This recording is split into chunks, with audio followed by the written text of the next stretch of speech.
Hello everyone, Omni Sensei here with What If I Were Reborn as a Vampire in the DC Verse, Part 4. If you enjoy this content, smash the like button. If you haven't already, subscribe to the channel. Don't forget to check out the original story linked in the description. Vampire rule number 38. People focus on the fancy abilities, but the side effects are just as useful if you are smart enough to use them. Sometimes you gotta do what you gotta do. It could mean getting up at 5 in the morning, drinking some disgusting coffee, and leaving the comfort of your home for a 3-hour commute to a job you hate. Cracking your finger and getting started on some work exactly 5 hours before the deadline, doing some good old-fashioned productive panic leveraging. Or taking advantage of your undead constitution to literally stop breathing underwater past a police and government blockade into an island where the criminally insane were staging a breakout and increasing the chances of the whole city getting blown up by a smuggled nuke. In all cases, it sucks. Enormously. John did his best to pretend that he wasn't regretting his life choices for the abstinthest time in the last few months, focusing less on how gross his everything felt and more on how he finally felt a measure of resistance and physical effort that did not involve his supernatural muscles getting shredded by advanced weaponry. And all it took was the literal ocean, he thought, kicking the underground floor with enough force to send himself upward like a torpedo, traumatizing some fish along the way. Another kick, just as he started to slow down, gave him the necessary momentum to roleplay as Aquaman for exactly 15 seconds before exiting the water, and then he got to play Superman for 5 more seconds. It would have been much more enjoyable if the water hadn't stopped dulling his senses and he wasn't now forced to take in the chaos of a literal war zone between the GCPD and the nutjobs who saw fit to work in Arkham Asylum against those other nutjobs trying to escape the island through the single bridge linking it to Gotham proper. The sounds, smells, and sights of hundreds of men in various states of panic duking it out with whatever means they judged acceptable, which was literally everything. Whatever hesitation the cops might have had about shooting everything even remotely threatening went out the window around the same time Bane left his cell and somehow managed to get a hold of his venom injection system, then decided to break the state's monopoly on violence. Then there was the utter and complete anomaly called Poison Ivy, whose blood scent somehow managed to reach his nose despite everything else going on, and it was starting to make him consider a vegetarian diet. Probably tastes like fruit juice, he thought. It took literally every sliver of willpower he had not to enter the fray and slaughter his way to the world's most hardcore climate activist, and then proceed to waste his persona's carefully curated reputation for the sake of one snack.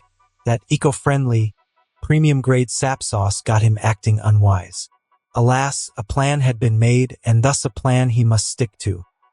One that involves a more discreet manner of snacking, with fewer witnesses, and hopefully doing something to fix the overall fiasco of a situation. Not that he'd ever mix those two goals. He'd rather go sunbathing than drink the biohazard the Joker has flowing through his veins. John stopped thinking about the vampiric equivalent of Indian street food, knowing nothing good would ever come from such things, and focused his attention on more important matters, such as leaving the rocky ship hazard Arkham Island had in place of a beach, locating the high-value targets, and taking them down while maximizing gains. It was easier said than done given the size of the estate, but things had a way of working out when it came to crazed superpowered individuals, especially since most of them had a habit of making things go boom, despite their powers being totally unrelated to pyrotechnics or anything resembling the moveset of an angry Pomeranian with a potty mouth. Bang! Case in point, he heard the sound of what appeared to be military ordnance going off, coming from the eastern wing of the asylum proper. Now, it sounds pretty normal, given the whole crazy inmates breaking out and fighting everything with a badge and a gun Gotham could spare. And that's when not jumping straight into trouble helps. The inmates were held in the western and northern wings, the penitentiary and intensive care facilities, respectively, all of whom were going northwest toward the single bridge to escape the hellhole, which meant they had no business going on the other side, where all you could find was the old mansion and some warehouses. Unless you were one of the glue-sniffing, deniable assets who helped start this whole mess, eager to obey your government overlords and complete a glorified fetch quest with your literal life on the line. Because Waller. That meant people with enhanced physiologies and thus exotic blood, which might or might not help him grow further in his path to true crimson badassery. So eastward we go. He grinned with a bit more teeth than strictly necessary, anticipating what kind of meat bags he would snatch before the end of the night. John hit the ground running, for once not needing to hide in any meaningful way since the whole place was already on red alert and all available manpower was being used to keep the civilians and staff alive while they evacuated and keep the inmates in at all costs. That meant that cracking the ground with superhuman jumps as an exclusive movement method was viable, without needing to slow down to avoid going from cryptic urban legend to urban damage menace. It was liberating. For all 60 seconds it took him to cover half the island and reach those unruly children prowling the asylum without invitation, or at least the roof above them. All that was left was spotting their exact location within the web of interconnected warehouses. Not very difficult. When one of them was literally a 9-foot-tall hyper-concentrated blood container and the other registered as the equivalent of an ice cream cone, they couldn't exactly escape his notice despite running around behind layers of concrete. 5 targets, 2 metahumans and 3 regulars. He thought, red eyes moving around as he took in their shapes and movements, forming a plan of attack that went straight out the window the moment a 6th entity entered the perimeter, making a beeline for his quarry. It was quick, precise, and capable of highly irregular movement patterns. It moved in quick bursts on ground or air, barely making a sound through it all. The newcomer's speed was also an aberration. It varied nonsensically, sometimes at the limits of human ability, sometimes so fast it would break a regular person's neck thrice over, until it reached their shared target and, instead of joining forces, elected to attack them. Though attack was slightly inaccurate, what John was seeing, despite being reliant on sounds and blood flow, was the surgical dismantling of a numerically superior force of superhumans by a single opponent. A reverse jumping of extreme brutality, and if his assessment was right, utterly ruthless given that this man just punched the giant's ballsack with full force.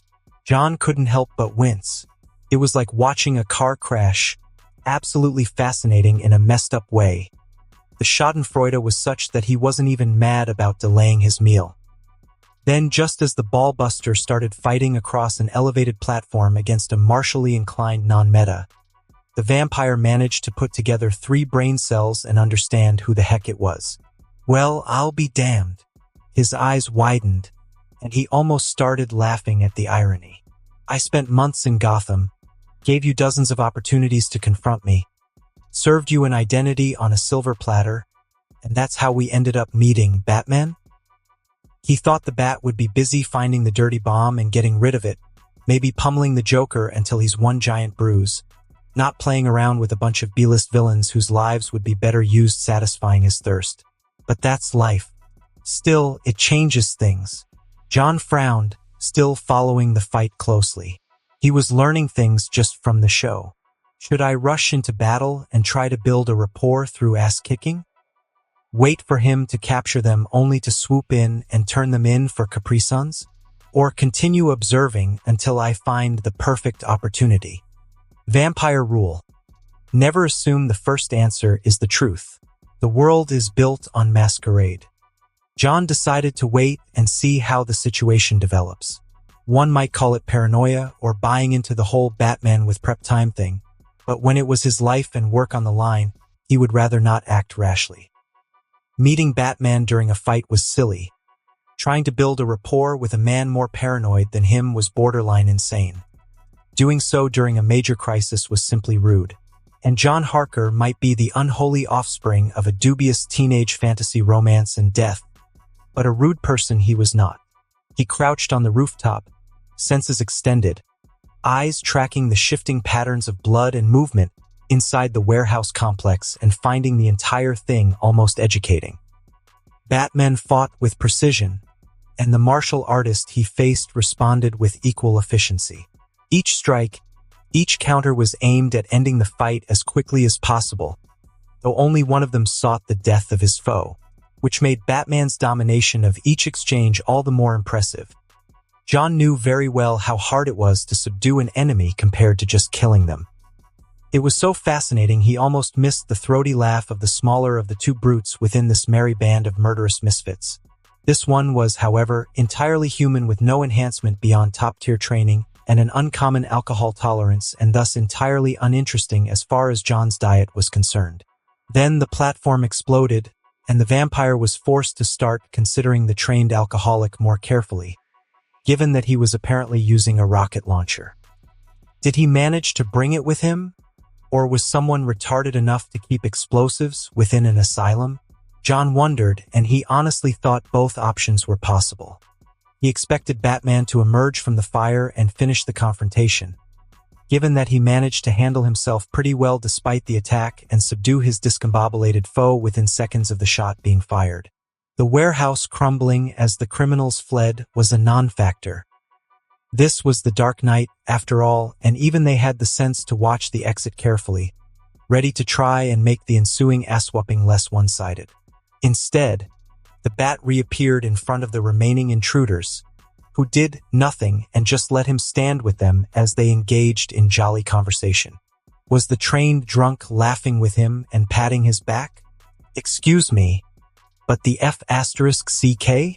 John raised an eyebrow. Not attacking, not threatening, falling into formation. The group barely hesitated and moved out together like they'd agreed on it long before any of this started, with Batman in tow as if he were an old friend. It was enough to make John doubt his own senses, and even as he focused completely on their blood, its distinctive scent and flow, the way their hearts beat and their build, it was unmistakable. This was one signature he learned by heart. It was practically a requirement for any bloodsucker who desired to make Gotham their home. Batman. There was no room for error, no possibility of confusion, and yet he was walking away with Task Force X, or whatever Waller decided to call the United States' latest blatant human rights violation. A chill ran down John's spine. Not fear, but the silent understanding that something was deeply wrong, like when a friendly old man was starting to be a little too friendly. He dropped from his perch, moving with absolute silence across the scorched concrete. An air vent half torn from the blast offered a convenient path inside, which was yet another security hazard. He slipped through the metal tunnel and descended into the fractured warehouse. Inside was the aftermath of their battle against Batman, and another piece of proof of Arkham's utter incompetence, which started to feel like a tired old joke at this point. Shattered crates and scorched marks, like a raided Amazon warehouse, which was fine enough. He couldn't ask them to account for villains fighting in there. But the content of those crates was another story. Scattered weapons, boomerangs, knives, freeze canisters, jerry-rigged devices, and the full costumes of the asylum's residents, including the parts that could only be used to injure, maim, and murder people. All of it was left conveniently within Arkham in a barely guarded warehouse. At this point, it can't be just mere incompetence. It has to be willful malevolence, John said, shaking his head before concerning himself with matters other than institutional corruption and systemic mismanagement. Things like Batman being buddies with violent criminals. He usually just sleeps with them. John's answer was lying down in the center of the floor, illuminated by a single flickering emergency light. A man bound with reinforced plastic cuffs, chest rising shallowly as he fought unconsciousness. John approached him slowly, scanning every detail. The bruising was consistent with Batman's strikes, and the black zip ties were fastened tightly and looked more solid than what his own people used to keep the peace when the police were busy elsewhere or just decided to be part of the problem. The man's pulse was sluggish but stable, left alive even though he was extremely roughed up. More importantly, he was wearing a cape and a cowl, one he could recognize with a glance, one every soul in Gotham would recognize. Batman. There was only one issue, aside from the blood being entirely different. Batman wasn't black, nor did he have a goatee. Pieces started coming together, and John couldn't help but laugh, pulling out his phone and taking a couple dozen photos for posterity. Bubbles would love this. I don't think you'd have an easy time working with the police.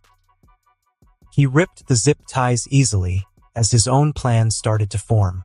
Batman infiltrated the Suicide Squad. It complicated everything, but it also opened new possibilities. "Wake up, buddy."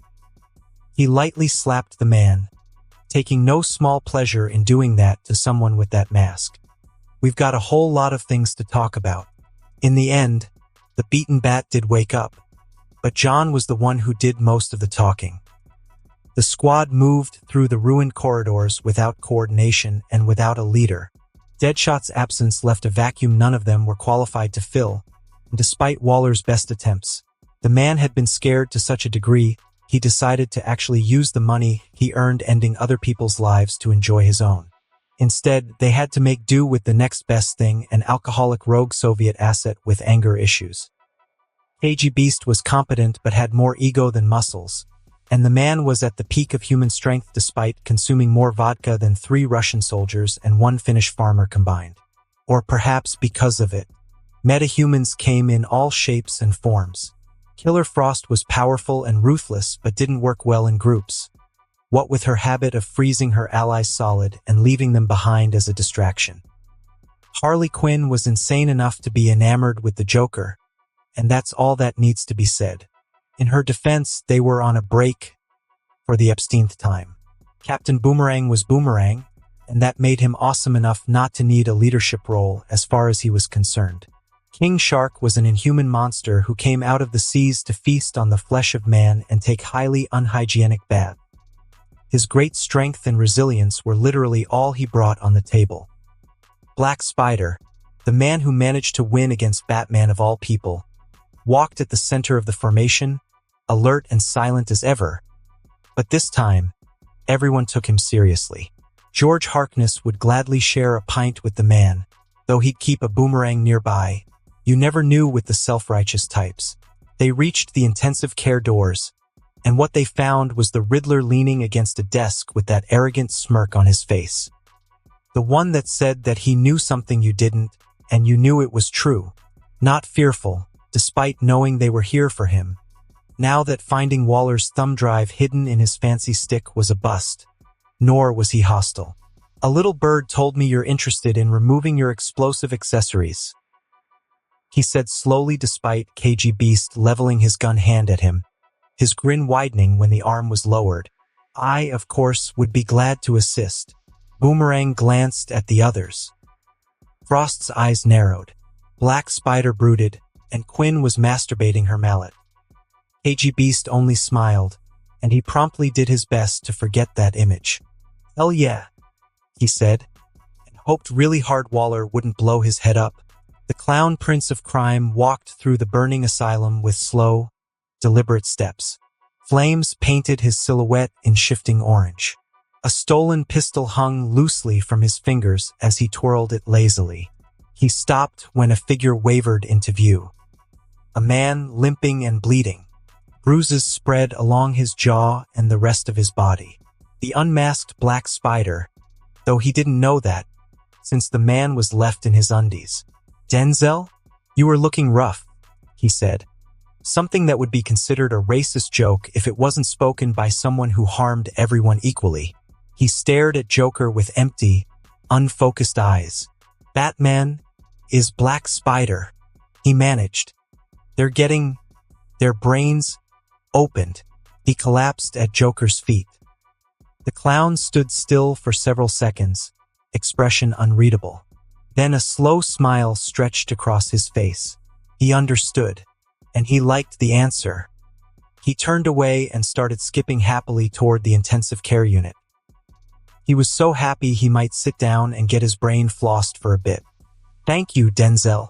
He, of course, didn't forget his manners. Harley, however, forgot hers, and he might find the time to teach her a lesson when he and Batsy finished playing. If he can, that is, the game he had in mind was positively explosive. "You're gonna love it, Bats."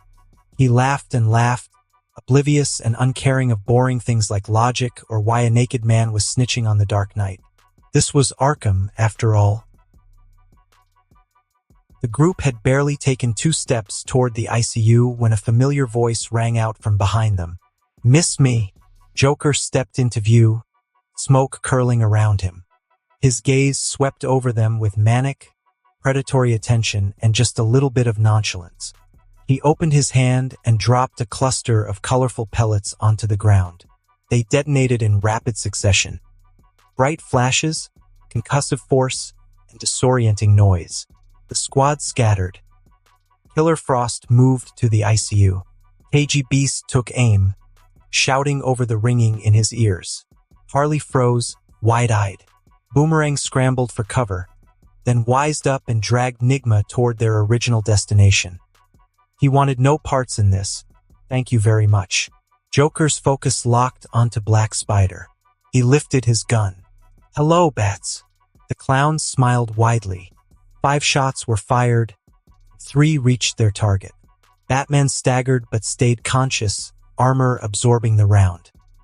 The fight erupted instantly, and in the chaos, one member broke away. King Shark.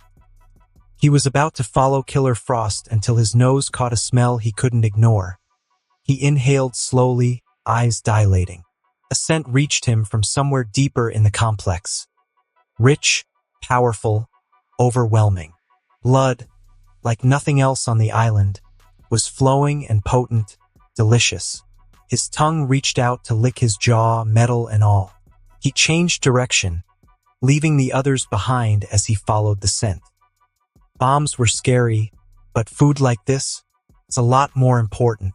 Arkham might have been an intensely mismanaged institution built on a basis of trauma and poor decisions, which only got worse with time, but it remained a bastion of the city's iconic Gothic architecture in its most opulent form. Once the mansion of an impossibly wealthy family whose finances allowed the acquisition and maintenance of an entire island, though a small one, all for their private use and peace of mind away from the stinky, ill-mannered poor people and their unending violence. That meant luscious gardens and awesome spires, structures so grand and enduring they lasted through centuries of use and misuse, even when repurposed to suit the needs of the criminally insane and keep their doctors and wardens safe from them. Relatively safe. The beauty diminished with each disaster. Every major breakout took its toll, but for now it remained mostly true to the childhood home of Amadeus Arkham.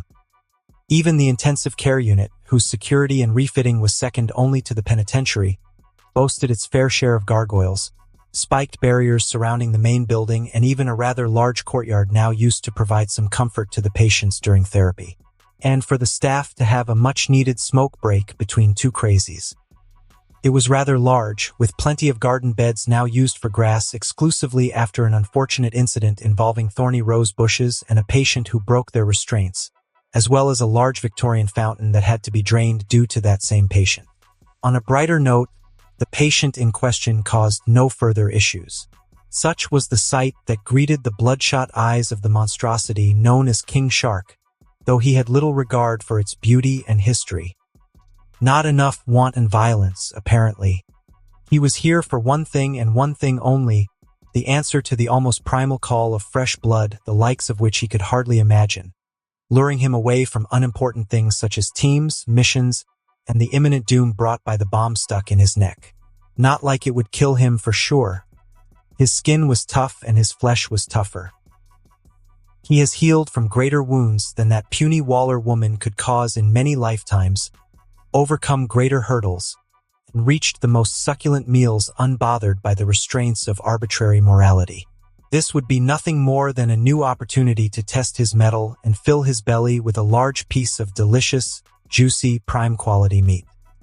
The mere thought got him salivating, drool leaking from his mouth into his metal jaw.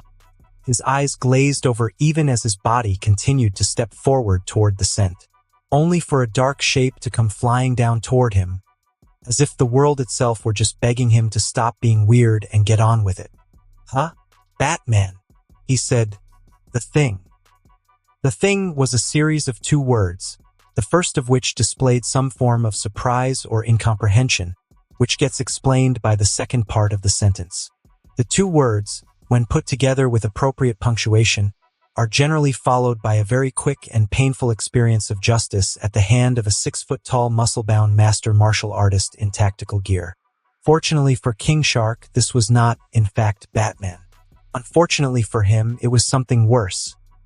Something with the ability, desire, and sheer willpower needed to pick up a broken gargoyle from the ruined warehouse and drag it 100 yards away for the glorious purpose of being shucked like a cannonball. Because bitches love cannons. Such dedication could make Garp shed a manly tear. It did also end up making King Shark shed a tear, as it struck true due to his blood-induced distraction and attempted to rearrange his face into something more presentable. It failed, predictably, but at least there was no way it could make things worse for him on that end. He was knocked back and forced down to his knees, wiping the rubble and dust from his face with hands too large to make a difference, condemning him to an imminent battle with dust in his eyes. "Ouch!" he grumbled, obviously uninjured beyond the hit to his pride and loss of comfort. "That was painful, little man." His eyes darted around looking for that very annoying, very dead piece of meat that he hoped would at least make a good appetizer before the main dish.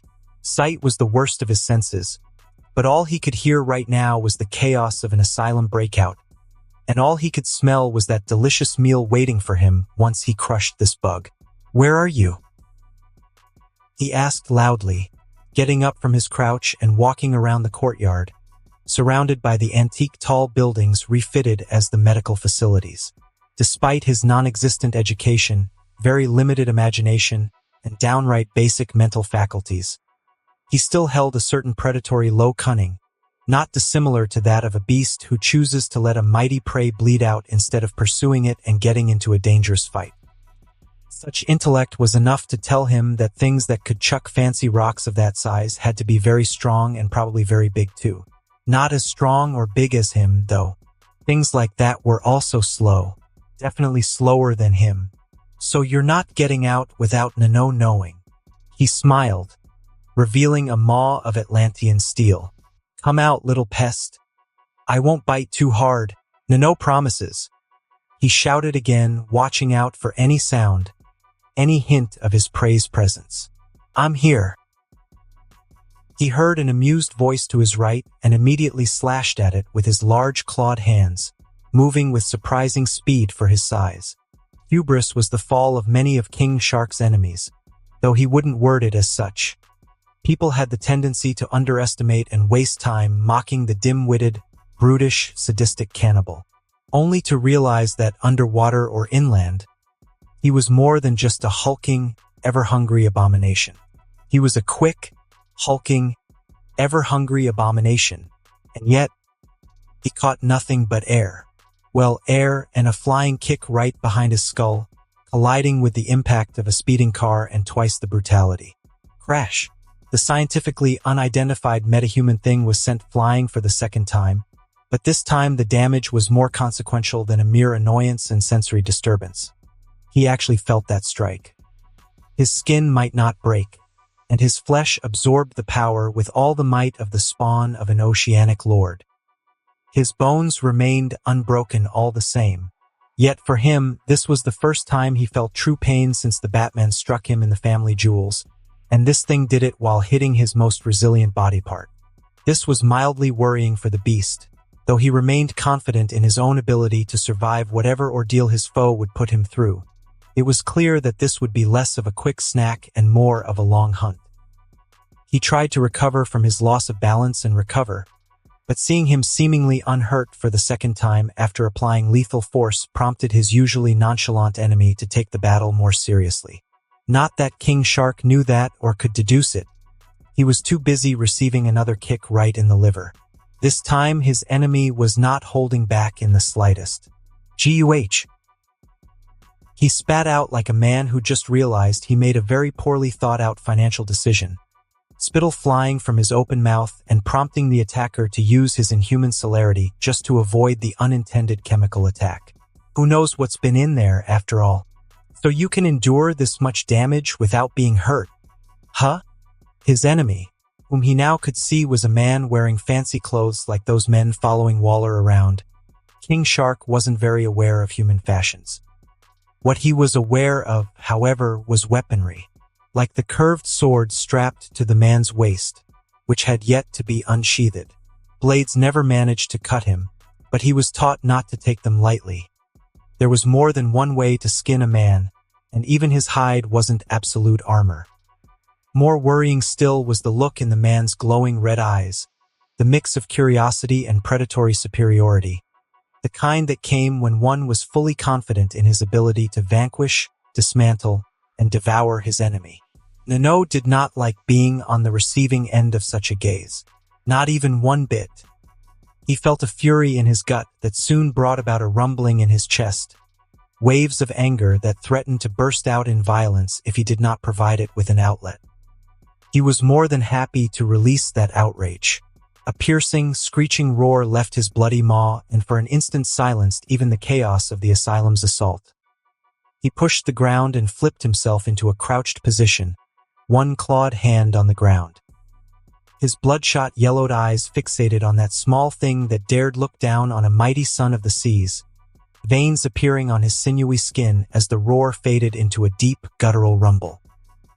He forgot all about that darn bomb, the way he wanted to devour that fat morsel named Amanda Waller, the ragtag group he followed to this hellscape, or even the most appetizing blood he ever smelled waiting for him mere minutes away from this new battlefield. All he could think about was his enemy and the many ways he could bring him misery. In the words of the generation which will most likely never own a house, he was now locked in. If he were more strategically inclined, if he were more than a simple mass of muscles who just so happened to have absurd resilience, then this would be the time when he analyzed the situation. He would think about what happened in the previous 2 engagements, about the strength and possible weaknesses of his adversary, and about his own traits and how to leverage them in the best way. He might even consider using his endurance and ability to withstand punishment in order to leave the area and regroup with the task force. But nobody would ever accuse King Shark of being smart. "I will rip you apart," he shouted before charging face first at his more thoughtful foe, eager to bite his head off. Vampire rule number 40. The real parasites don't have pointy teeth and sharp claws. They wear expensive suits and rub shoulders with stars and presidents. Don't be one of those. John Harker looked at the 8-foot-tall muscle-bound brute charging at him, as if he had stolen his wife, and saw his belief in vampiric supremacy vindicated once more. To have the opportunity to just wait and think in the heat of combat, combining his already inhuman mental faculties and perception with the boon of celerity, the supernatural speed and agility of the blood, was on its own worth the hassles of his condition. Why? Because it gave him time. Time to stand around when even great fighters would have to stand ready and be careful lest they get crushed by an objectively lesser foe. Time to contemplate how utterly ugly this potentially Atlantean, officially metahuman man-thing truly was, with ashen skin and a literal shark fin masquerading as a mohawk and large yellowish eyes with a crazed look. Time to consider their exchange and make changes to his tactics in order to dismantle him in the most productive and efficient way possible, helping him resist the intimidation of a literal man-eating monster or hesitate facing the strongest enemy he has fought so far. The vampire didn't move even as the mass-murdering villain was one step away from him, standing still as a statue right until King Shark leaned back in preparation of one gruesome bite. Then he simply kicked the ground and sent himself flying up faster than his enemy could react. It was amusing to watch that disgusting thing's jaw clamp at the air with a loud metallic sound, to see the confusion in his eyes while gravity did its work, bringing John down from the sky right onto his back. To hear him gasp as he literally elbow-dropped right on his neck. It didn't matter if the collision caused dozens of microfractures in John's arm. Those healed almost immediately, and after the things he subjected himself to, that amount of pain was almost pitiful. It hurts, yes, but not as much as a high-caliber round through the chest. Certainly not enough to stop him from making his next move, dropping the masquerade and the pretense of humanity in his hands, revealing sharp, claw-like nails he used to slash at the discombobulated brute's vulnerable face, right through his eyes. It was all in the span of a few seconds. John, still carrying the momentum of his attack, spun around once in the air for one last heel kick at the metahuman's sensitive nose, using it as a platform to jump away before his victim started thrashing. "Arg!" King Shark howled, grasping at his face, a common reaction for one who forgot what it felt like to bleed. He then started flailing around like a drunk elephant, hitting the air, shaking around, and moving aimlessly, which was in some ways more dangerous than when he attempted to battle normally. It was precisely the reason why he stopped engaging as soon as he inflicted enough damage. John might be confident in his speed and the strength of his attacks, not to mention his ability to stay in the fight regardless of the damage he sustained so long as he had some blood in reserve, but he simply did not have the build to start wrestling with a heavy monster twice as tall and many times wider than him.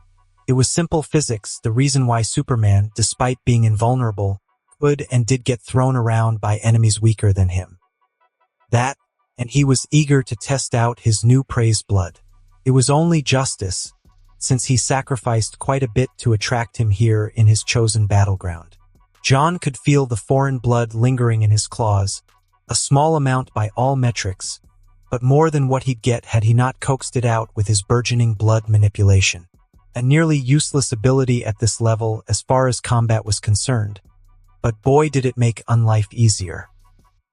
He made it flow from his claws into one condensed sphere of blood rolling on the palm of his hand without staining it, his sense of touch and smell combining to give him a good idea of the composition of his new snack.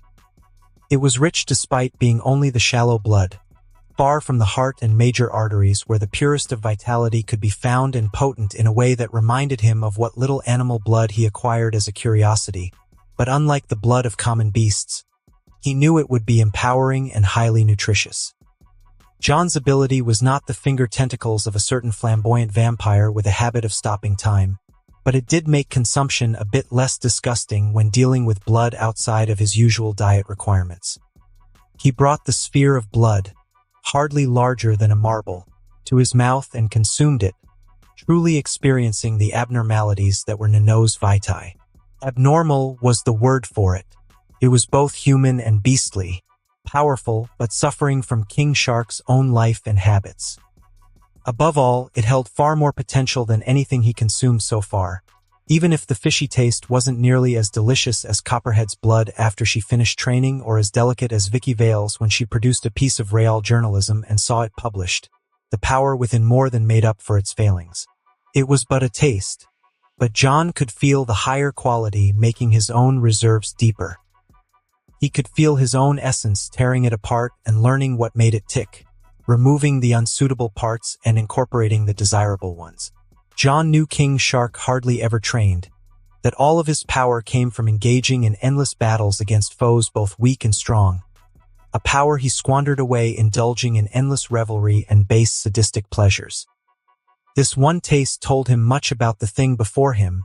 For a person without goals, morals, or interests beyond the misery of everything else around it could hardly be called a man. Even the Joker had more substance, and the man was a wretch. "You're one pathetic piece of shit, aren't you?" he said to the panting and groaning brute that was only starting to calm down from its futile rampage. "But don't worry, I know quite a few ways to give your life meaning." King Shark did not hear him, or it didn't care. It was much too busy assessing the state of its own face, one eye blinded beyond all repair and the other narrowly escaping total maiming. On its face were 4 red gashes, which only now began slowly staining with blood. The bulk of it had been plundered, and what came next was pressed and restrained by strong facial muscles and skin he knew for sure wouldn't be cut by the sword he borrowed from the warehouse if it survived supernatural slashes so well. But despite possibly having the ugliest mug John had ever seen, and he watched while the dominated Black Spider directed the clown where the action was so the Joker was included, John could see an emotion in it. Something he saw plenty of times, starting from that first night in the dark alley, and nearly every other one since. Something he saw in the faces of unlucky mobsters and persistent drug dealers, tough guys looking to make a quick buck or pathetic wannabe rapists who forgot whose domain they trespassed. Fear. The realization that all control has been lost, or that it had never been there in the first place, hit me. That safety was an illusion, a veil they pulled over their own faces and stumbled around seeking their doom. For some it came with introspection, making them learn new things about themselves, sometimes even reforming hardened criminals. For others, it made their minds turn blank, the spirit leaving the body to fend for itself without so much as a goodbye, hoping it would get to see the next day. Nano might have been an aberration, but his reaction was as common as the others, for those like him reverted to animalistic reactions to danger. The instinctive, primal realization of his own weakness and the possibility of violent and painful death becoming very real very quickly. Some of those run away desperately. Others try to take a pound of flesh, but all of them start with the same reckless fury as they struggle to accept reality. It was a rather human reaction, despite it all. You made Nano bleed? He roared yet another time, screaming with all his might, but this time there was not even a sliver of intimidation in his actions. It was not the wrath of a man-eating abomination. It was the death wail of a predator turned prey, one that did not go with dignity as the beasts of the land would, but rather chose to throw a tantrum. Where John had to rely and abuse his speed to find comfort in their battle when they first clashed. This time avoiding King Shark's reckless charge felt utterly natural, and ripping apart his armor to pummel his exposed flesh was child's play. The supposed metahuman, however, was sinking ever deeper in his worst instinct, striking and biting at an enemy he could not touch even as he got battered, roaring and shouting vague threats all the while. Non felt betrayed by the armor of his unbreakable skin, which this time was not circumvented or overcome through trickery and all the advantages of superior numbers and technology, but was casually overpowered by another's bare hands. He felt betrayed by the change in natural order and his place in it. And above all, he felt existential fear, which grew more and more with each cut from the vampire's claws. Each time the smaller fighter parried a strike instead of dodging completely, and each time his foe grew more comfortable. In less than a minute, he was left breathless. His armor crumpled and left on the ground with his bare torso littered with open wounds that hardly bled anything before the vampire devoured it. It wasn't supposed to happen. Prey was supposed to be weak. King Shark was supposed to be strong. He shouldn't be the one who got eaten. The game wasn't played like this. It wasn't fun anymore. But it was happening.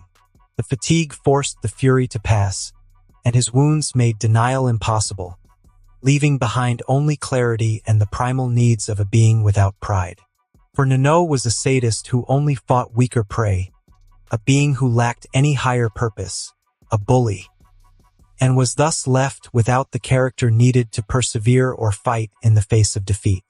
King Shark roared once more, but his one good eye could not lie. His low cunning was not availing him a greater plan than to rip out the decorated Victorian fountain and throw it at John before turning tail and running away. He ran as fast as he could, as if he weren't facing a fighter who relied on speed, as if he could somehow endure attacks from one who knew how to hurt him, how to break his flesh and make him bleed. One who grew stronger with each bout and did so faster than Nano could heal. John had no difficulty evading the clumsy throw, nor did he struggle to muster his full strength and speed, and then consume some more blood to go even further beyond before charging at the fleeing quarry. This time, he did not care for the damage he inflicted on the ground with each step when moving at superhuman speed. This was neither his domain nor would it truly hurt the undeserving. He did not hold back in fear of permanently crippling or killing his target when subduing them was so easy for him. King Shark could take it, and he very much deserved it. He did not hide the dark gift's marks on his body. Crash.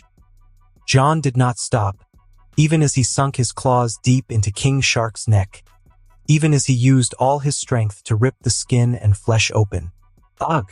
Nano gasped, struggling to move but finding that strong and resilient he might be, but someone digging into his spine with his bare hands would make moving, crawling, or even screaming just about impossible.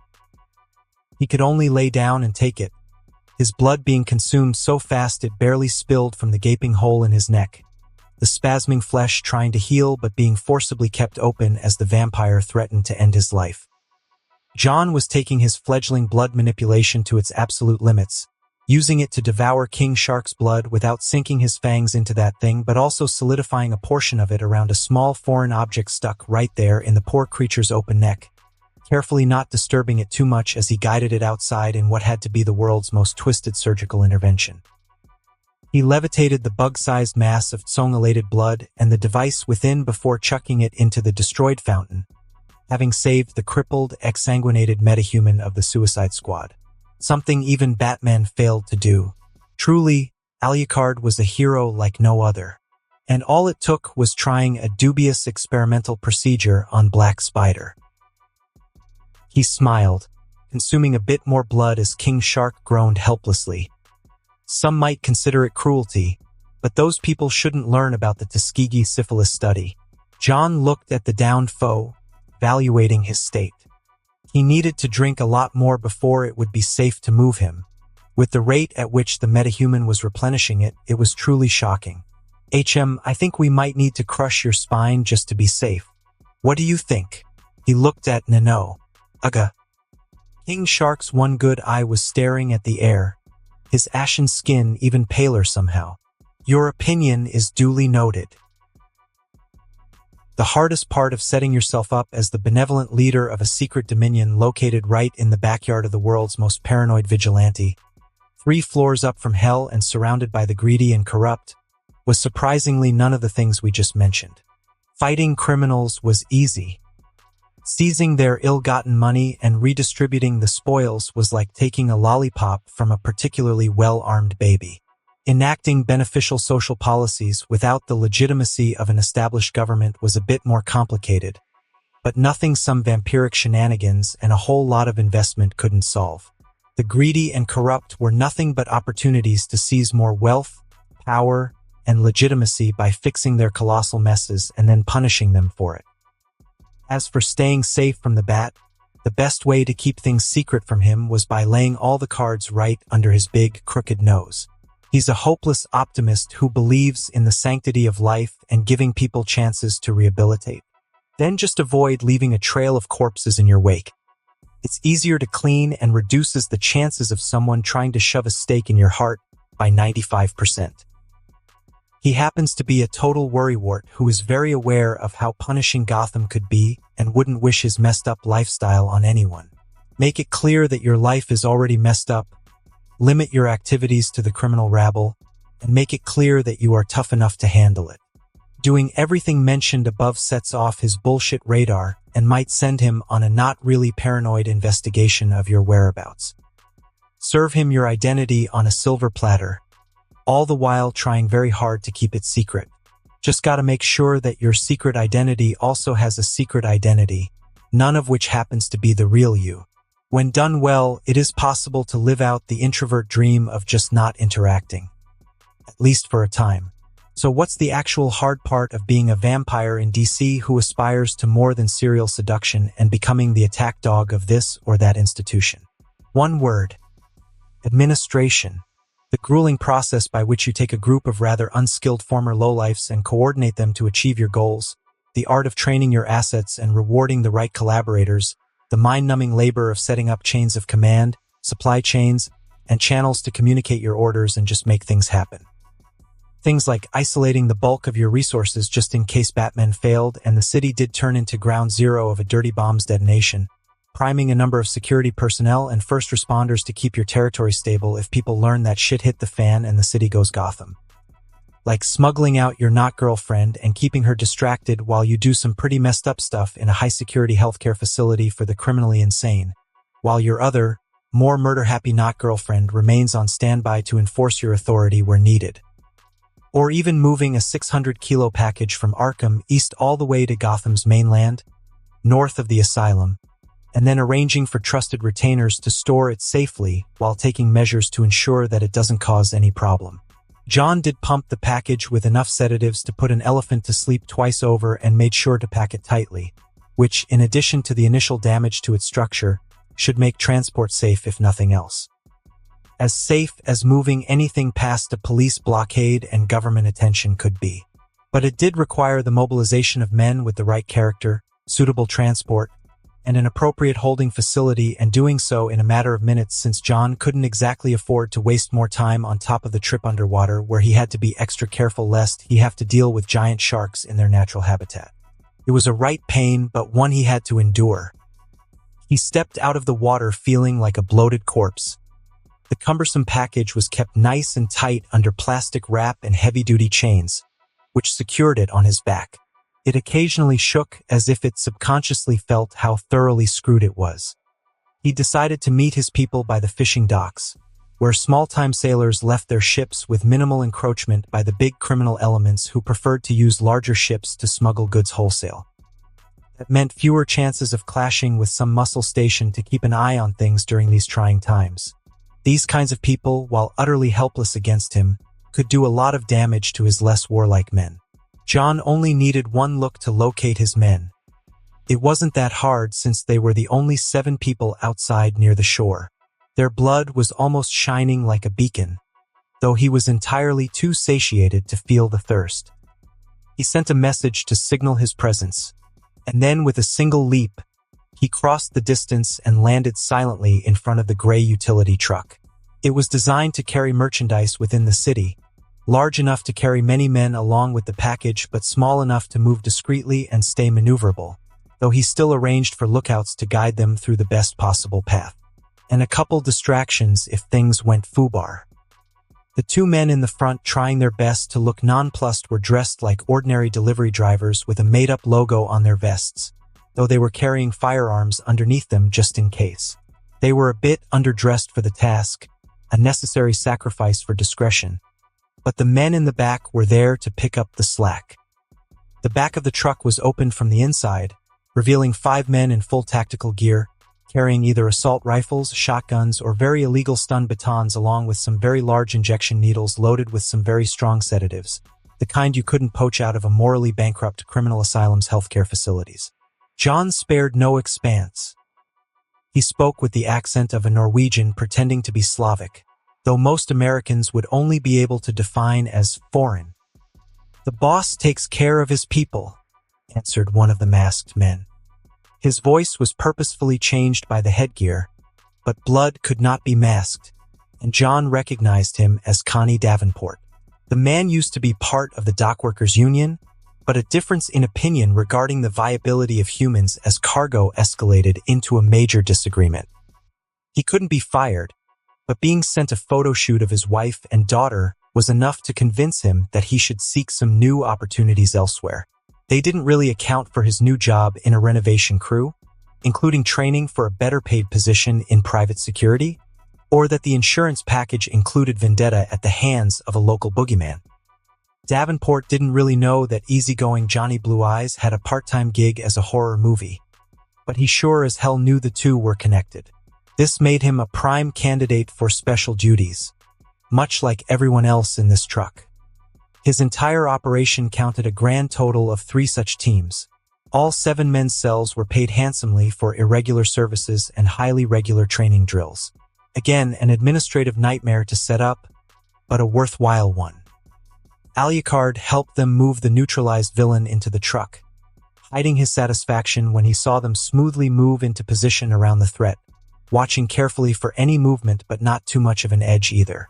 As soon as the door closed, he tapped the truck, as is the duty of any man in this situation, and they drove off into the distance. His enhanced sense could pick up on the communicators keeping them updated and instructing them on the route they ought to follow.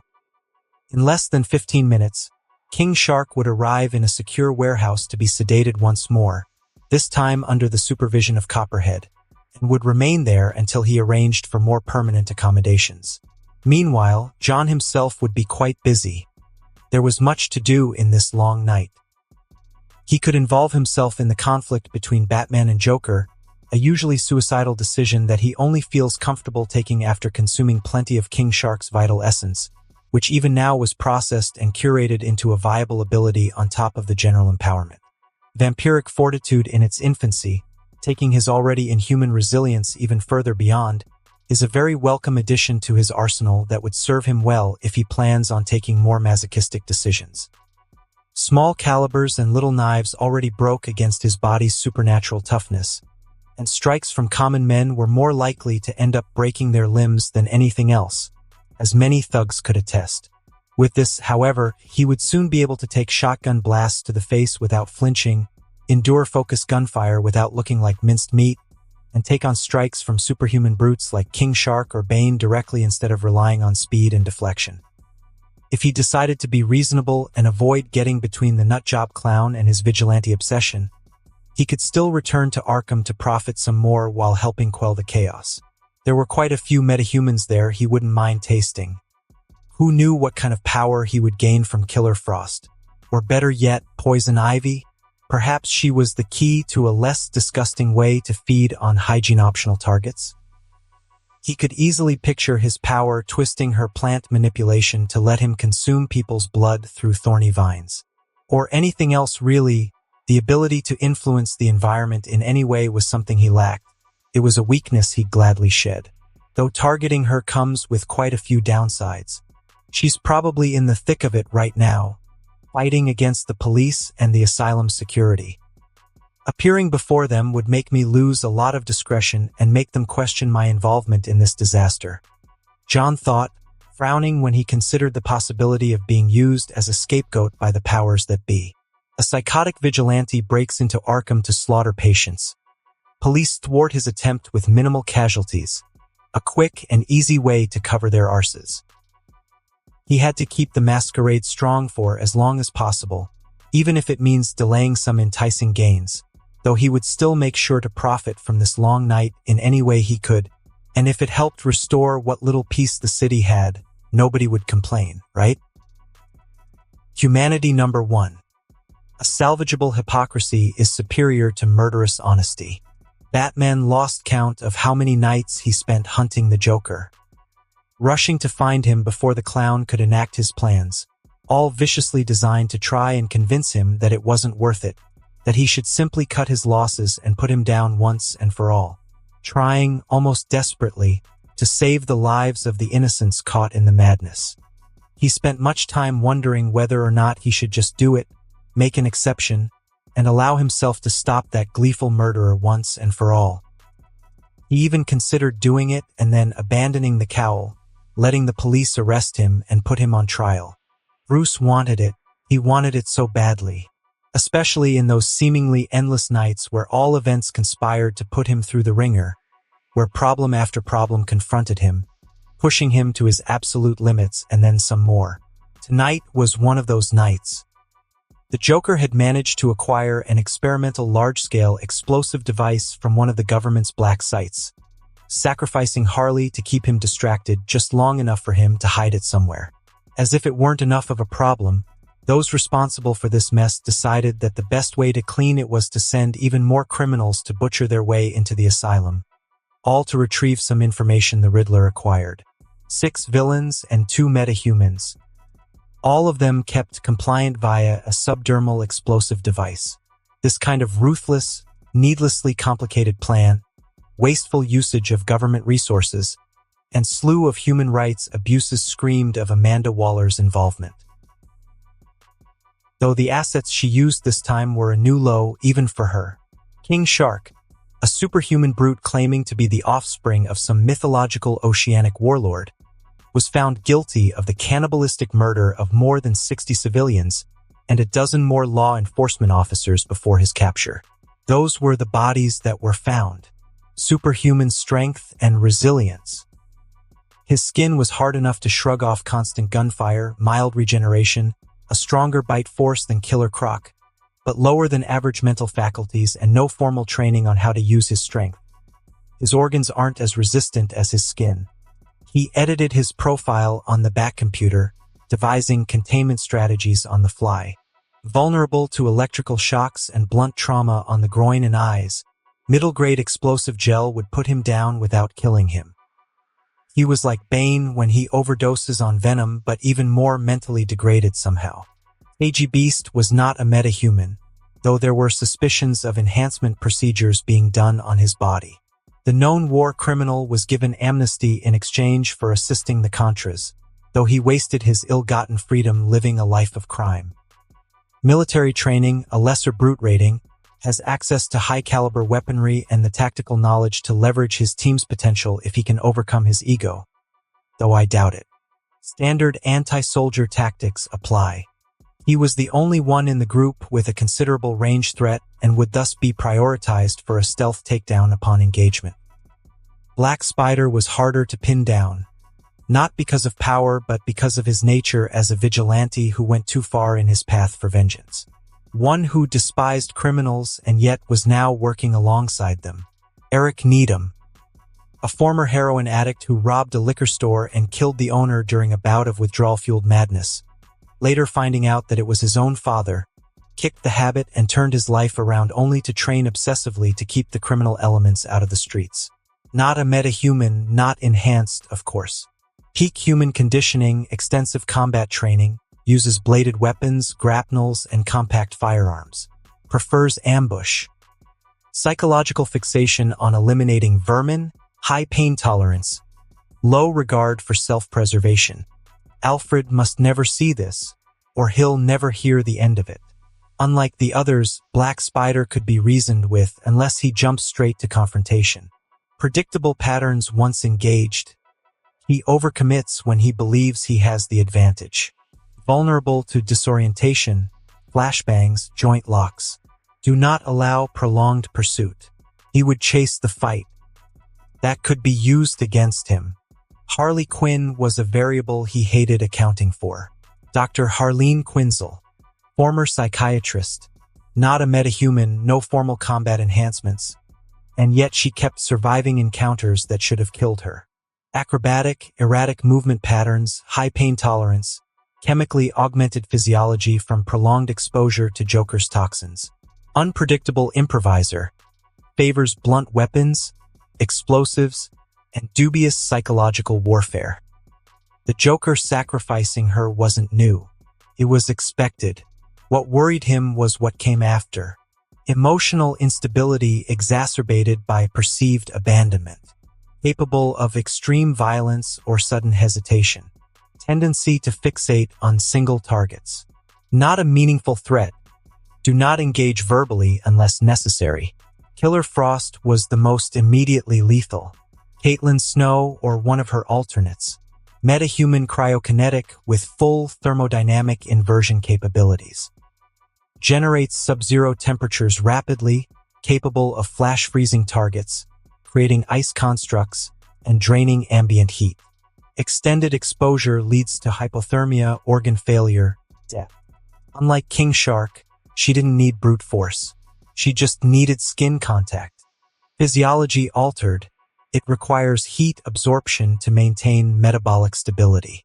Overuse of powers increases dependency. Vulnerable to extreme heat, electrical overload, and insulated containment. Fighting her directly would be a mistake. Environmental control is a priority. Deploy thermal countermeasures, incendiary gel, and insulated armor. Avoid enclosed spaces. Disable early if possible. She wasn't stupid. He would target support systems, lights, and exits. That left Captain Boomerang. Loud, crude, and far more competent than he pretended to be. George Digger Harkness. No powers except for a self-proclaimed superhuman alcohol tolerance. Expert marksman specializing in custom projectile weapons. Boomerangs equipped with explosives, tasers, cutting edges, and sonic emitters. High accuracy, deceptive trajectories. Batman had fought him enough times to know better than to underestimate him. Combat experience against metahumans favors harassment and battlefield control. Uses constant motion and environmental ricochet to overwhelm opponents. Almost never uses lethal force. And unlike Harley, unlike Black Spider, Harkness wanted to live. Cowardly under pressure but dangerous at range. Vulnerable once disarmed. Prioritize disabling the throwing arm and retrieval mechanisms. Smoke and vertical engagement reduce effectiveness. He would run the moment the fight turned against him, which meant he'd lead them somewhere worse if allowed to escape. 6 threats. 1 asylum, and the city is under threat of catastrophic bombing. Batman closed the file, already moving. Hey bitches, Daddy's home. Joker laughed out loud, a manic smile on his face as he shot Black Spider point blank, breaking the outer armor and revealing parts of the batsuit within. He rolled once, twice, and the disguise tore open. Matte black plating, reinforced armor the military-industrial complex would kill to have, and one very familiar symbol he branded into the minds of the scum who parasite the city. For a heartbeat, everything stopped. Batman felt it before he saw it, the shift in posture, the recalculation. Triggers eased. Aggression evaporated into something colder and far more practical for his needs. The same old superstitious fear, compounded by the fact that he spent so much time in their presence without them realizing. Now they knew. Captain Boomerang was the first to say it out loud. "It's the Bat." Joker's laughter split the silence, sharp and delighted. "Oh, that's beautiful," he crowed. "You see that, kids?" He dressed up, all sneaky-like. "Oh, Batsy, you really do know how to keep things interesting." Batman rose, cape settling around him, already stepping forward as the squad scattered without hesitation or bravado. The moment recognition set in, the engagement ended. "Nigma, move," KG Beast barked, discipline snapping into place. Killer Frost slammed her palms to the floor. Ice surged outward, not toward Batman but across corridors, sealing doors, forcing routes to collapse. Captain Boomerang threw blind sonic bursts, smoke, and flash. Anything to fracture Batman's line of sight. Harley Quinn grabbed the Riddler by the collar, laughing as she hauled him along, though he could tell her mental state was even more degraded now that the Joker was right in front of her. "Smon, eged. Time for your thinky zap-zaps," she says with a forced smile. All of them heading toward the intensive treatment building, except for King Shark. Batman caught the movement on thermal. The massive heat signature pausing, turning, drifting toward deeper, darker corridors. Shark has separated. The calculation barely finished before the laughter returned. "Oh no, don't rush off on my account," Joker called, stepping into view. "You'll miss the fun." Batman stopped. Joker stood there, alone, armed yet utterly unconcerned. Still grinning, still laughing. Batman closed the distance in 3 steps and slammed him into the wall, forearm pressing into his throat. The impact rattled tiles and knocked the breath from him. Joker choked and laughed. "Oh, that's it," he wheezed. "That's the face. You're mad, Bats. They're getting away. Again." Batman didn't answer. He was replaying the retreat frame by frame. Harley's movement, her grip, the way she never let go of the mallet, the way Joker had smiled when she picked it up. His HUD screamed, "Radiation." His hand tightened. "The bomb." "You hit it on her," Batman said. Joker's grin widened impossibly. "In plain sight," he gasped. "Right under your pointy little nose. If you want to stop it, better get a move on." Batman stared down at him. It would be so easy. The pressure was already there. Precise adjustment. A fraction of a second. He could snap his neck and end this madness once and for all. The laughter would stop. Joker leaned into his grip, eyes bright with anticipation. "Come on," he whispered. "Make tonight count." Batman released him. Joker slid down the wall, coughing, laughing harder than before, until he was struck in the chin hard enough to shake his brain, making him lose consciousness and be quiet. He quickly restrained him even more thoroughly than Black Spider. The night wasn't over after all. Not even close. When things fall apart, it happens slowly, and then all at once.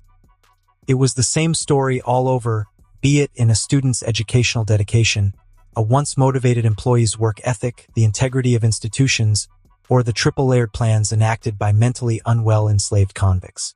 Now, Task Force X wasn't exactly subtle in this new rendition, a rather unfortunate tendency of losing experienced assets, and a failure to get a hold of some key personnel, namely Deadshot, who was having a nice vacation with his daughter to get over a bout of existential fear, led to them having to make do with a roster that was volatile at best and without the expertise and grounding of a capable leader.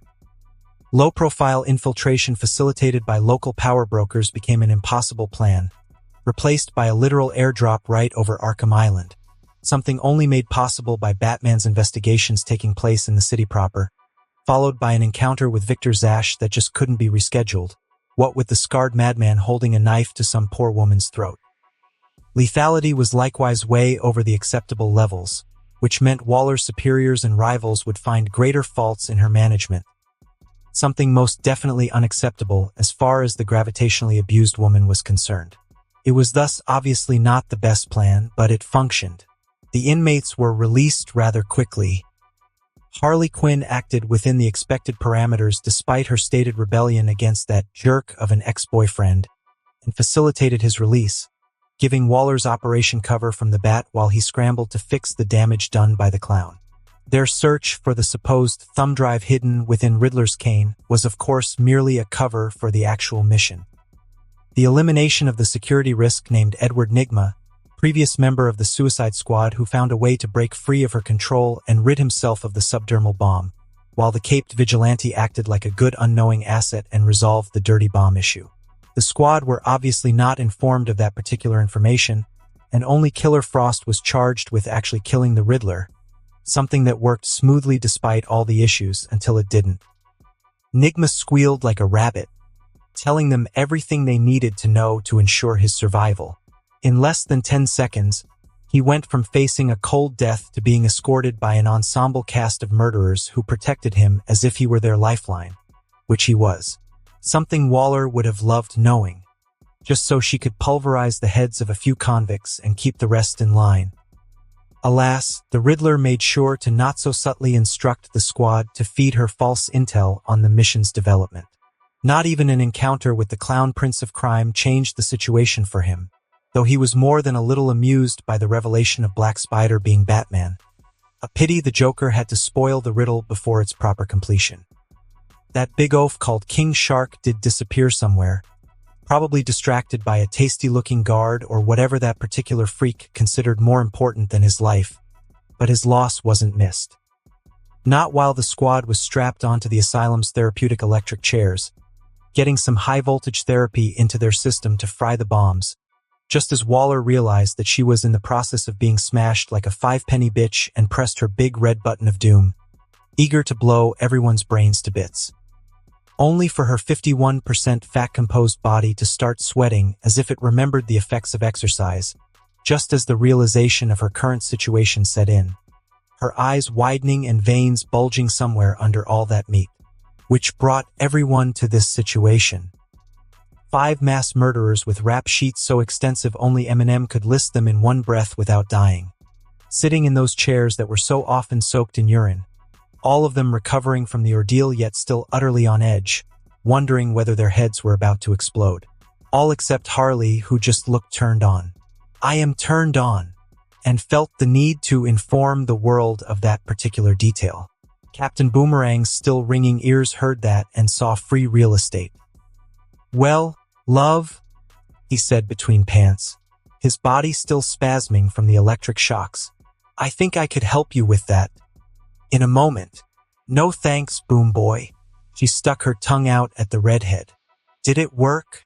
Louise Lincoln, codenamed Killer Frost, asked a grinning Riddler who was cleaning his nails with an utterly insufferable smile. She might not look very threatening in a blue unitard and thigh-high boots with white fur highlights, despite objectively being the one with the most firepower in the Suicide Squad. But the one criminal who contested Boomerang's position as the team's top alcoholic got her covered. Beast's hulking form turned toward the Riddler. The former Soviet asset, who very much kept to the aesthetic, had his bald, scarred face in a perpetual scowl that wasn't helped by the Stalinic mustache. The amputated arm replaced with a heavy cannon added quite a bit to the intimidation factor, that and being nearly as big as the literal landshark who ran off somewhere. Nygma was spared from having to answer, or perhaps they were the ones spared from hearing him speak, by the voice of Amanda Waller screaming into their earpieces. You insufferable lowlifes, she spat, and Louise could almost feel saliva thrown at her ears, which was not cool, pun intended. You think this little game worked? If you want the slightest chance of returning to your cells alive, kill the Riddler. Now, or I promise you'll leave this asylum in a closed casket. Killer Frost could see KG Beast frowning. The last time he tried to call her bluff, she started the countdown to detonate the bomb in his head, only stopping at the last second when he finally complied with her orders. Boomerang was trying to keep his cool, but there was no hiding the drop of sweats on his forehead. As for Harley, she was still lost in her own world. It was very convincing, her tone every bit as confident as it was when she gassed them before sending them crashing into the asylum, only opening their chutes at the last moment, lording her control over their lives. Except for one tiny detail. Riddle me this. I have 4 petulant pawns, but I refuse to spend a single one. What am I? Nigma asked, leaning against the wall and making it very clear that he did not need an earpiece to know what the fat bitch said. Can't cheat your way out of this one, Waller? It's so simple. The answer is desperate. Seconds passed, and everyone waited to see what would happen until Louise decided to trust her guts and break the Cold War between convicts and captor.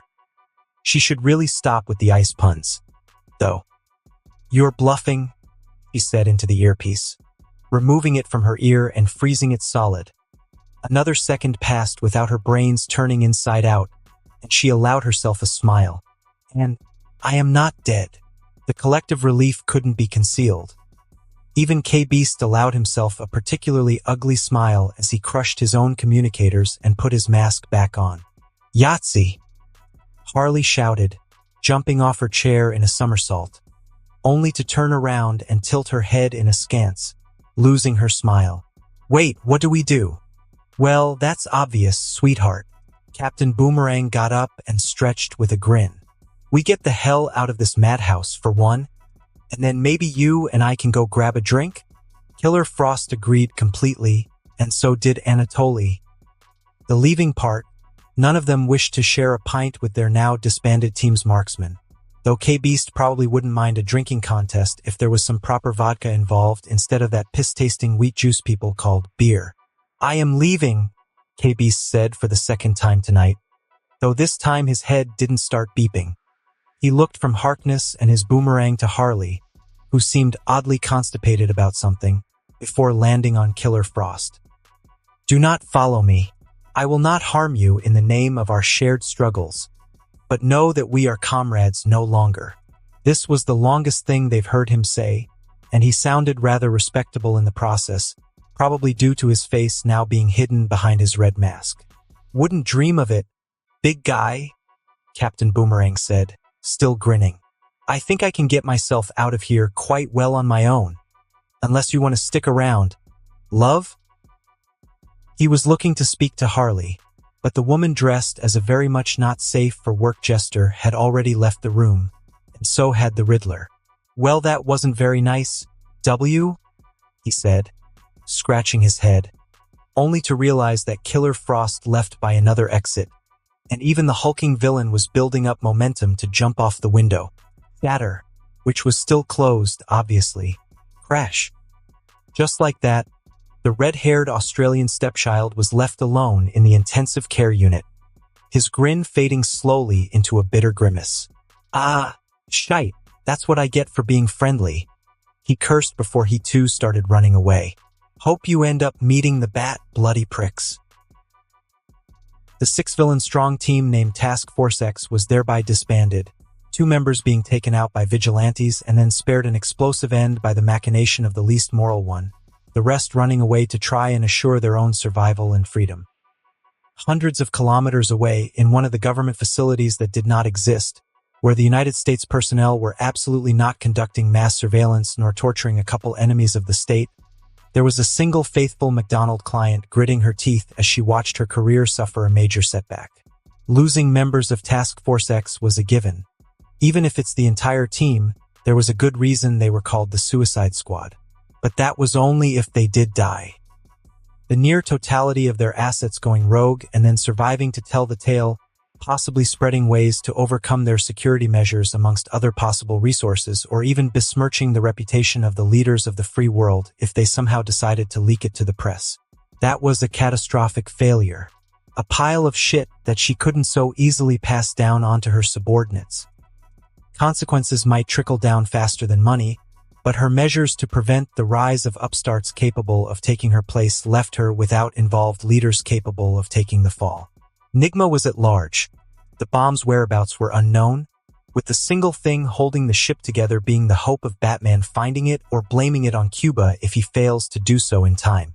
An administrative nightmare she failed to properly conduct. It was bad, but she would survive. She always did. Things were going to be rough, very stressful, perhaps too much for her blood pressure and cholesterol levels, and she could also say goodbye to that healthy diet she was hoping to start. But Amanda Waller would survive this. She knew too many things about too many pedophiles not to make it. The asylum was in a state of chaos, but enough time had passed for reinforcements to arrive and supplement the efforts of Arkham's security guards and the first police to respond to the emergency. It was far from enough to turn the tide, not when Bane and Poison Ivy were freed, but the common inmates could no longer enjoy themselves. The situation was only made worse for the cops when a 6'3" masked gunman broke through a wall and started shooting his way out of Arkham. Anatoly broke into a sprint the moment he saw an opportunity. A police chopper waiting for him behind a measly entourage of officers who scattered the moment they saw him coming. A wise decision if a cowardly one. He jumped into the vehicle, which, while cramped, he could pilot easily despite the difference with the superior aircraft produced in the motherland. The helicopter took to the air, and he hardly noticed a familiar head of red looking at him from the ground. Captain Boomerang briefly considered hopping into the chopper and maybe trying to fight KG Beast for control of the vehicle. He didn't really trust the big guy not to take them to a US airbase just for the love of the game. Then he remembered that he wanted to stay alive. The marksman took out a grappling hook, nothing as fancy as Batman's gadgets but enough for a chap like him to work with, and swung it around a few times before launching it right at the chopper's landing skids. He barely had the time to make sure it was attached securely when the helicopter started flying away, taking him far from the shithole of an asylum and into the city.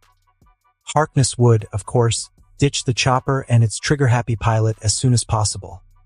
Leaving Gotham should be easier than trying to reason with his former colleague or trying to stay in Gotham. You'd need to be a right loon to try that crap. Boomerang started laughing when he realized that Harley probably intended on doing just that. Should have wised up and followed me, love, he snickered, imagining the kind of tomfoolery they could have engaged in. What a shame.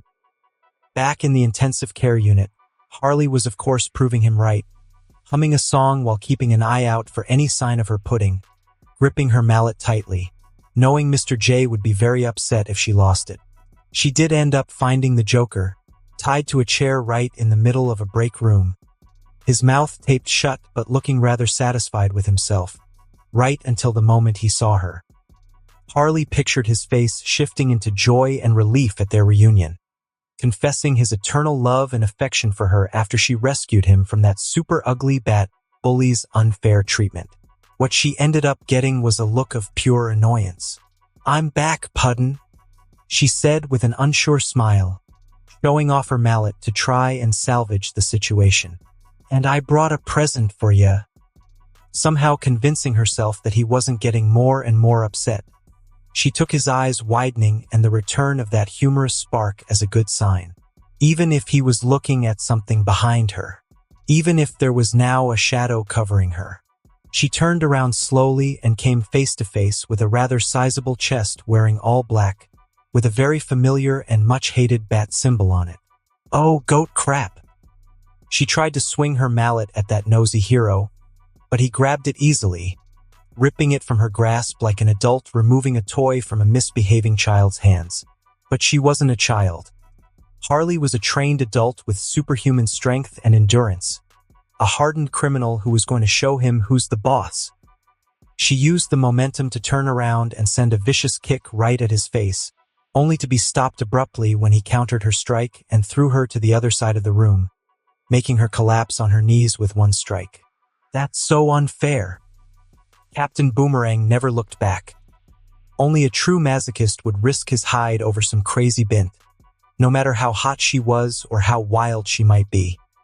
The chopper gained altitude fast, KG Beast pushing the engine well past what the police model was ever meant to handle. Wind tore at Harkness's coat as he climbed the rope, boots scraping metal, fingers numb around the grappling line. Below them, Arkham shrank into a blazing knot of lights, smoke, and violence. A shape moved at the edge of the cliff, getting peppered by bullets but not caring one bit. Bane. He roared, muscles bulging grotesquely as he ripped a police cruiser from the ground like it weighed nothing. For a split second, Boomerang thought the mad bastard was just posturing, trying to look cool in front of some imaginary ladies or whatever it was the super steroid addict did in his free time. Then Bane hurled it. The car spun end over end through the air, a screaming comet of metal and glass. KGB swore in Russian and jerked the controls hard to the left. The cruiser missed the helicopter by mere feet, the displaced air rocking it violently, and smashed into the cliffside instead. The explosion lit the night for a brief moment before being forgotten amidst the chaos. For Boomerang, it would be just another close call, something to talk about while drinking with the boys. After a suitable amount of embellishment, of course. For Bane, it was just another release of that mindless rage that struck him each time his body was ravaged by the venom. The anger that just wouldn't let him go. For KG Beast, it was Monday. Everyone would forget it except one Louise Lincoln. Inside that very cruiser, Killer Frost had thought herself clever.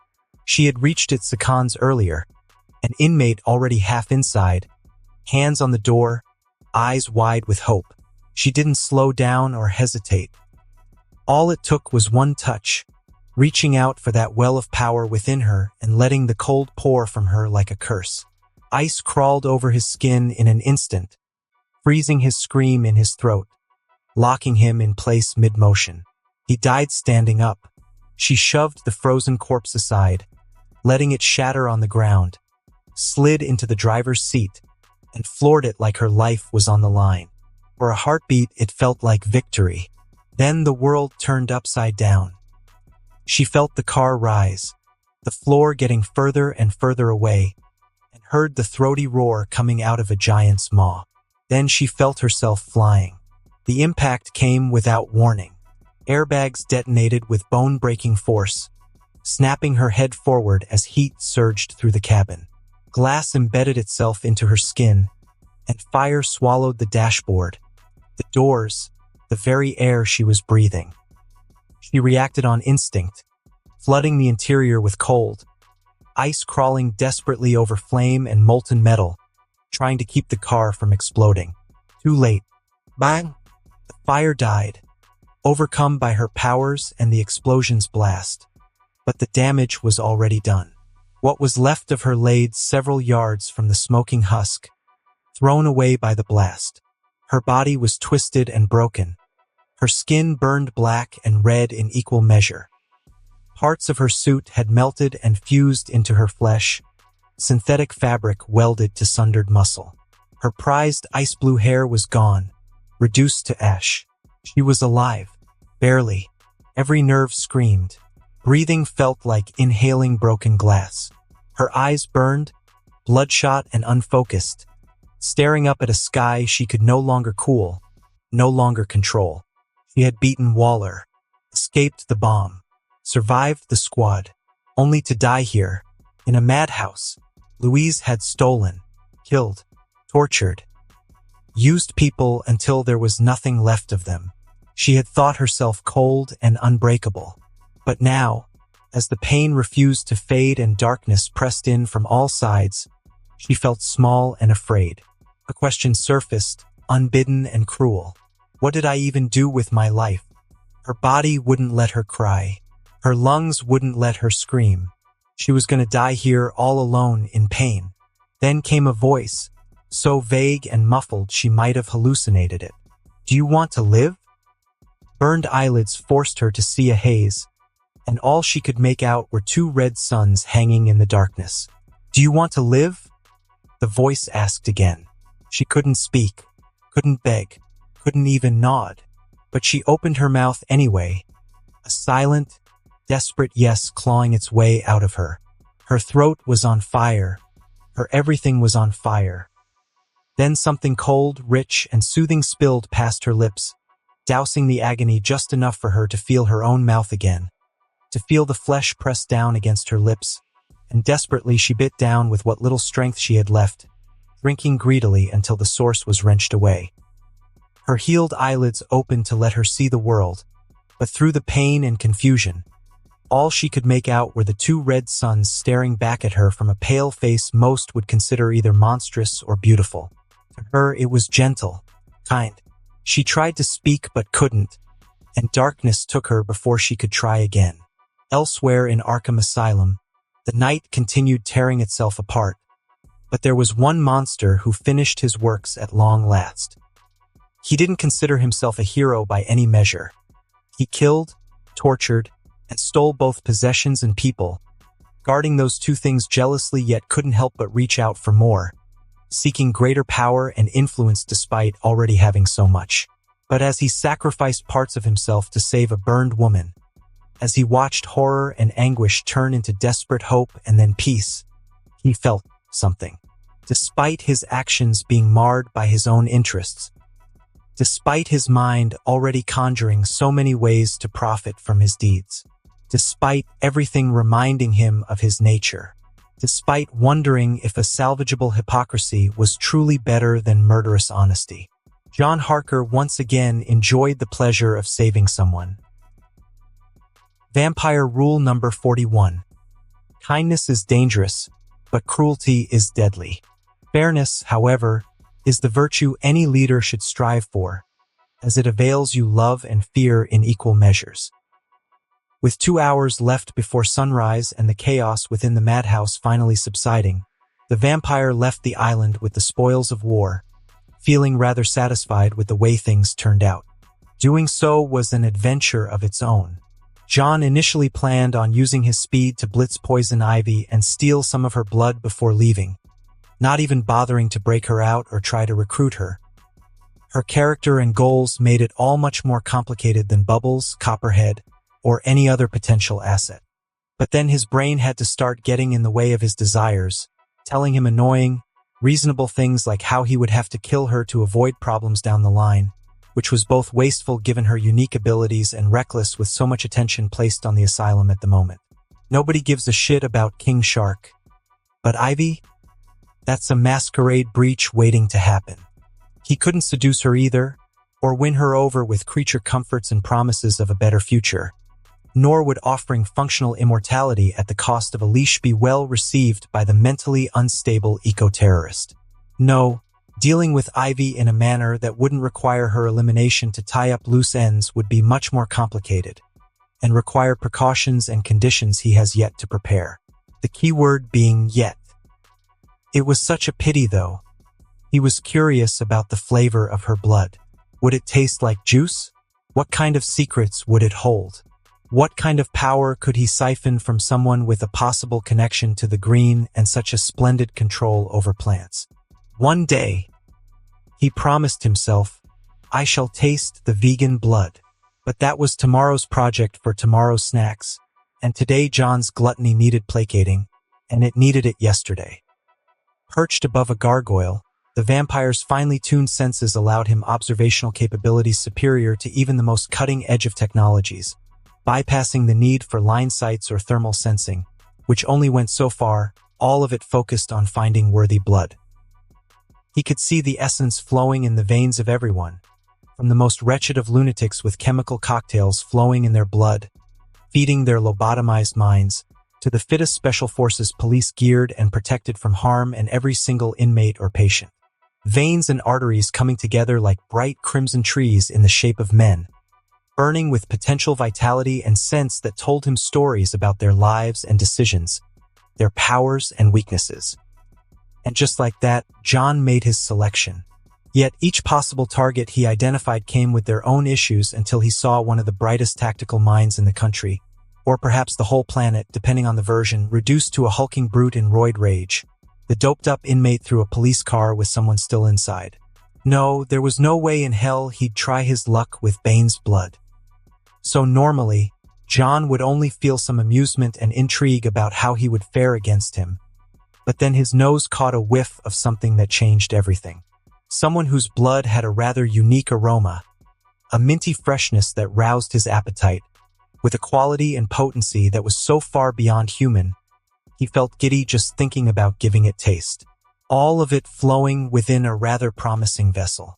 A metahuman with cryokinetic powers. a metahuman with an ability that was both highly compatible with John's vampiric nature and with the capacity to deal with one of his major weaknesses, someone whose blood might grant him the same dominion over frost. Fire would no longer be such a major threat. His pupils dilated as he considered all the advantages it would bring, his blood nearly boiling in excitement. If he were more human, then the sheer appeal of such power would be enough to raise something, and he wasn't the shield hero. It would also go right down when he rushed over as fast as he could, his heart sinking when he heard the explosion and felt the dreadful fires lighting all around the unfortunate woman, wreaking havoc upon her body, leaving not an inch of her unhurt. Seeing her struggle to stay alive, even then, with molten skin and seared muscles utterly ruined. Her blood flows still. My loss is not complete, he thought callously, and yet he remained standing. He could have feasted on her while she still breathed. It would surely be a mercy at that point. Plundering her essence in those final moments would merely be the price for ending her suffering. His fangs would numb the pain, replacing it with pleasure and one last thrill before the curtain call. It might be the pragmatic thing to do, the smart thing to do, but something in him found the mere thought so repulsive. It might be the remnants of humanity left in him, or the part that got used to playing savior to the broken and disenfranchised, or even the one that admired humans' grit and willingness to cling to life. Something that didn't want to take advantage of a crippled woman, simply because it wasn't right. So he asked her, "Do you want to live?" He said those words, giving her the choice. He watched the woman who looked like a living corpse, saw her entire being screaming, raging, desperately trying to say yes, and holding on to hope, however fleeting. And so he raised his wrist to his fangs, pierced the stone-hard skin, and slashed his own veins open before pressing them to her lips, guiding the vitae into her system, letting her absorb as much as she needed. His senses gave him a clear picture of the true extent of the damages and how they were all but forced to heal, the ruptured organs being rebuilt stronger than ever, the lost blood replaced in a heartbeat, and seared muscle and skin recovered and enhanced beyond human limits.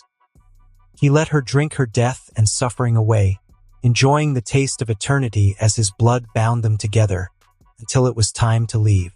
The woman, Killer Frost, leaned up to continue drinking even as he allowed his wrist to heal, sucking and licking blood that was no longer there, despite her body being exhausted beyond all reason. John's lips curled. Truly, what a troublesome woman he ended up saving. "Sleep," he ordered his new ghoul, his voice barely enhanced by dominate, and watched her collapse to get some much-needed rest. John ripped away the mangled clothing soaked in blood and fused with flesh so burned. Her body discarded it altogether while healing.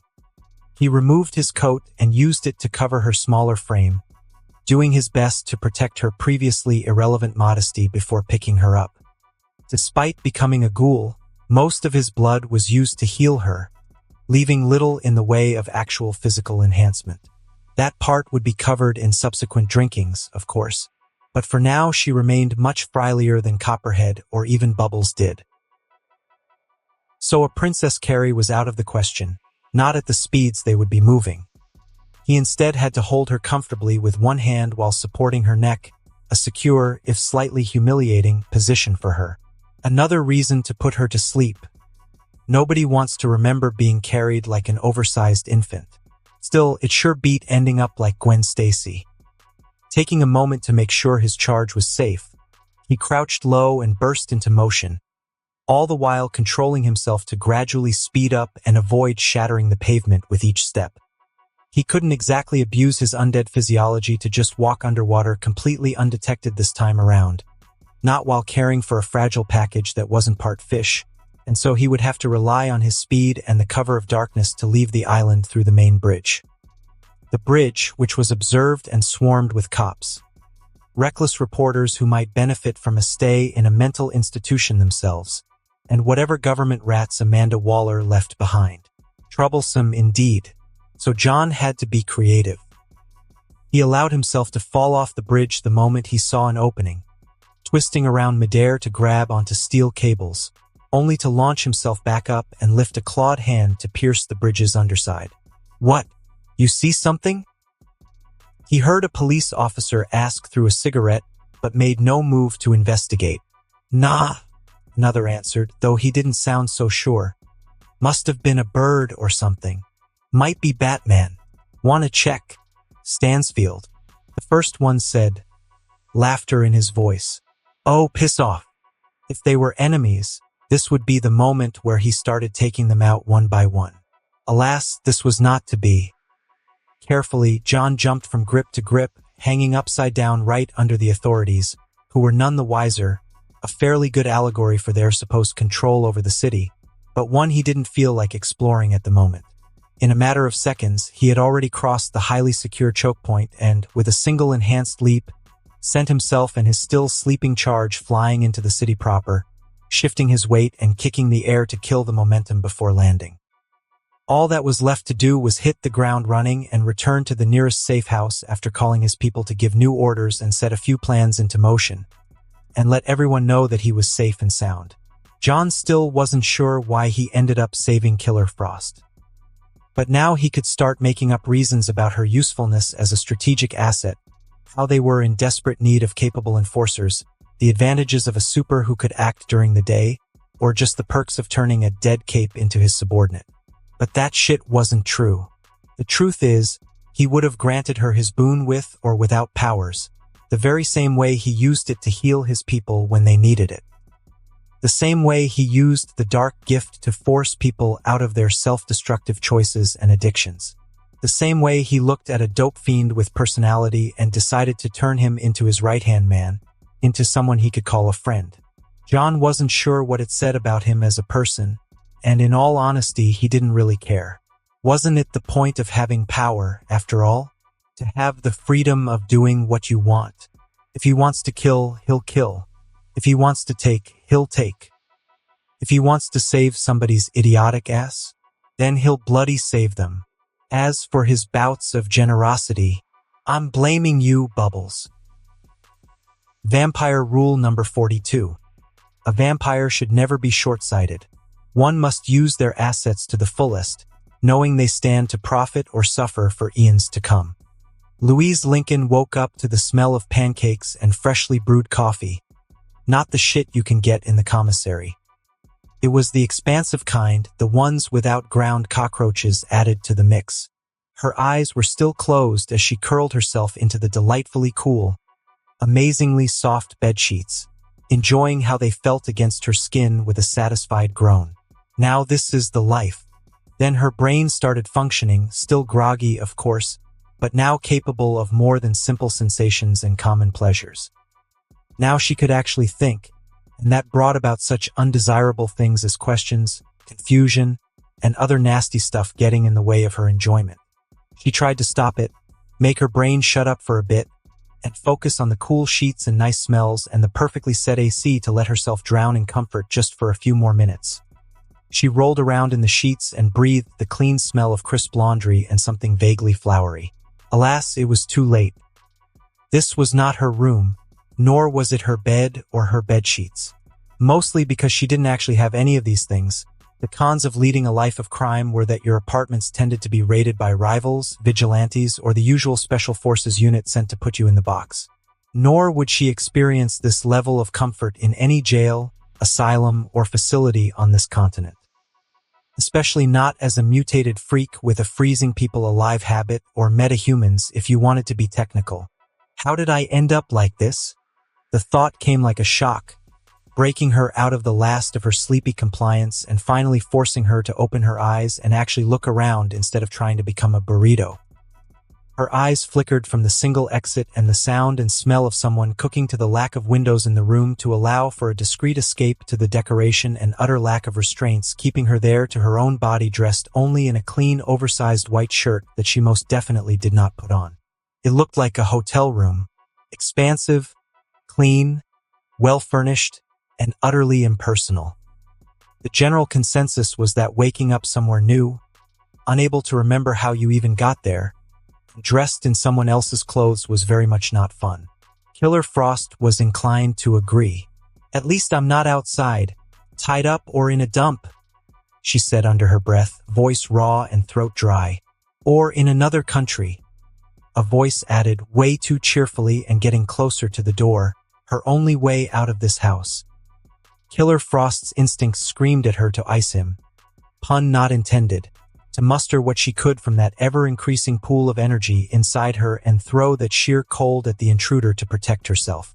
But another part of her looked at all her experiences and knowledge and survival skills, looked at her common sense and every bit of reason she had, everything from her deadbeat dad's call girls telling her about stranger danger to the one time she was almost killed by a burglar. Then said, no, demanded she does nothing, made her feel like even trying to attack whoever this was couldn't be allowed, that it was unnatural and wrong and suicidal and simply not an option because that's simply how it is. And somehow, for some fiasco reason, Louise listened to that voice, to the Jiminy Cricket trying to get her killed or worse, and to the utterly suicidal fiasco instinct that she apparently always had. She listened. She didn't raise her hand or her voice. She stayed in bed, sitting up and waiting for the potentially murderous psycho to enter. Then came face to face with what appeared to be the book cover of some middle-aged woman's smutty novel or the fantasy of some teenage girl, potentially both. A young man, younger than her for sure, entered the room shirtless, showing muscles that were just a bit too defined and sculpted to truly be earned, with a face just a bit too attractive to be normal and a smile just a bit too sharp to be harmless. Someone who was just a bit too beautiful for her to feel comfortable or look away. So she didn't, just looking at him with the mother of all poker faces, while her brain tried and failed to come up with something. Fight was out. Her body wouldn't let her. Just thinking about it made her feel like she was considering drowning puppies for shit and giggles while setting fire to the entire Venezuelan oil reserve. Light was out too. There was only one exit and Mr. Sadistic CEO, werewolf, vampiric bully husband was standing there menacingly. So all she could do was freeze. Pun intended.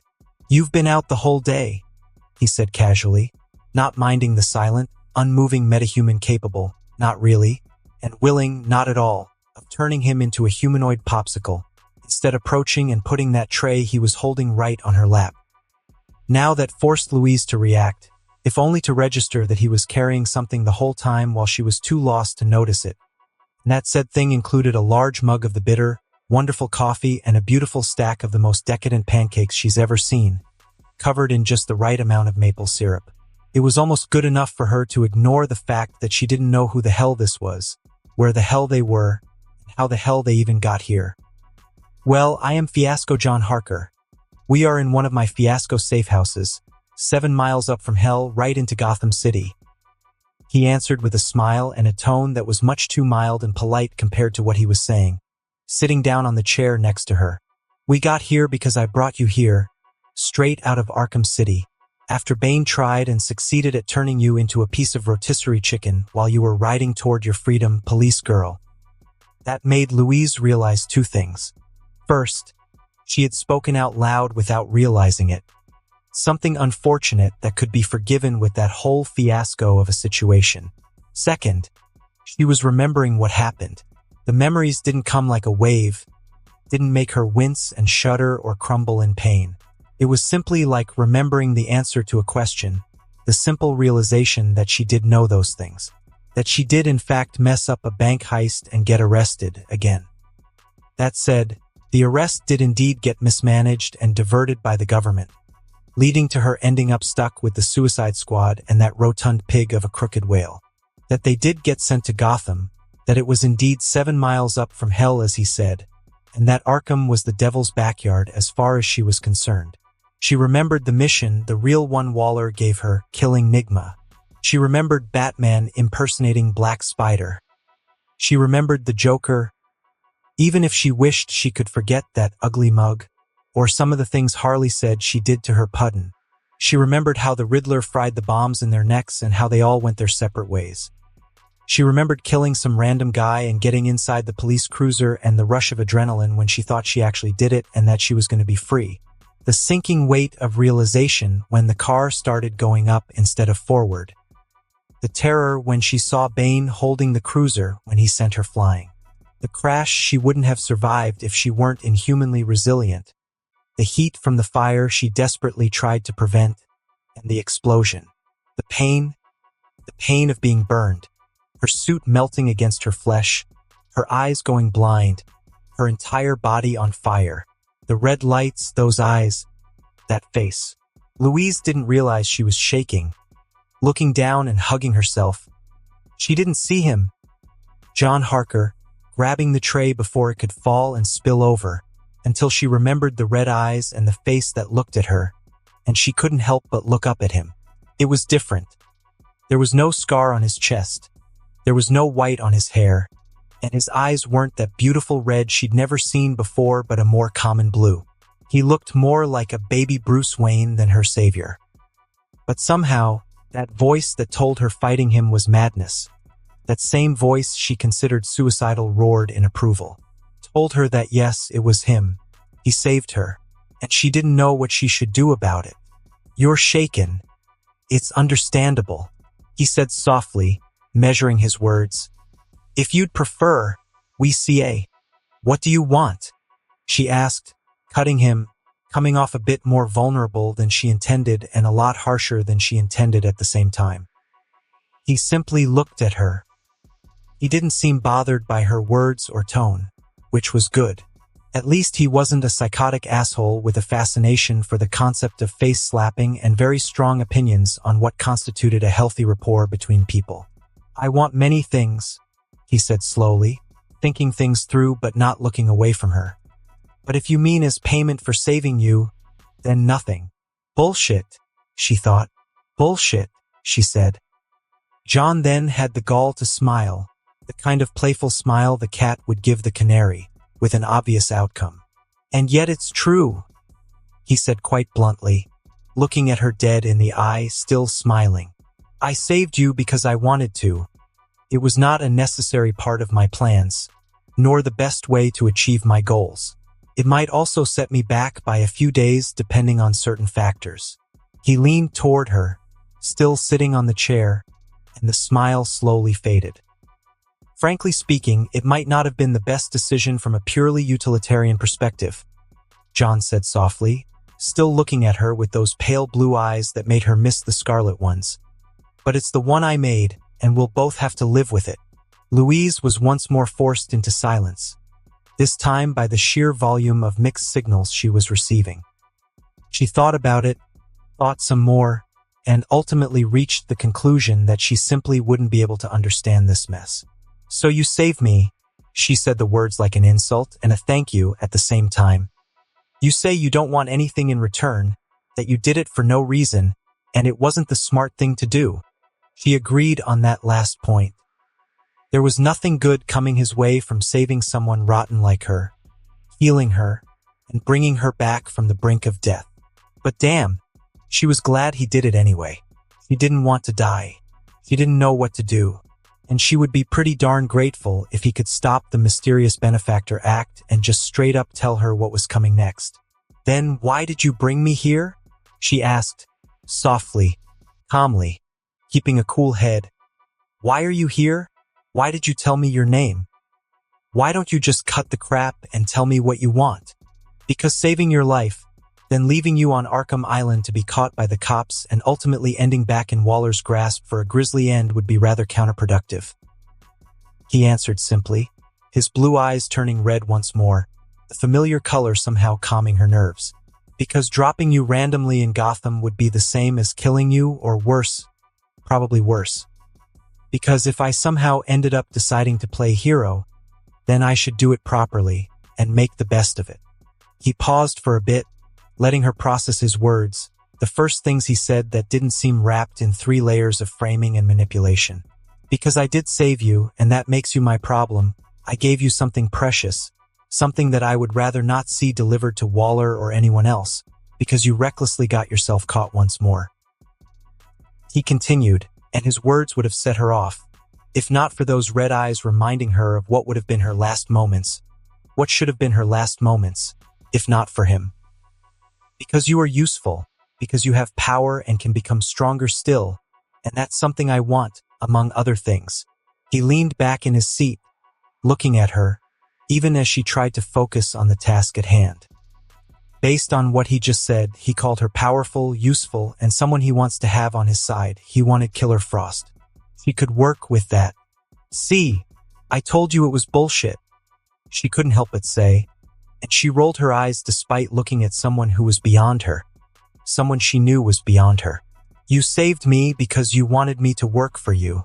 Was it that hard to say?"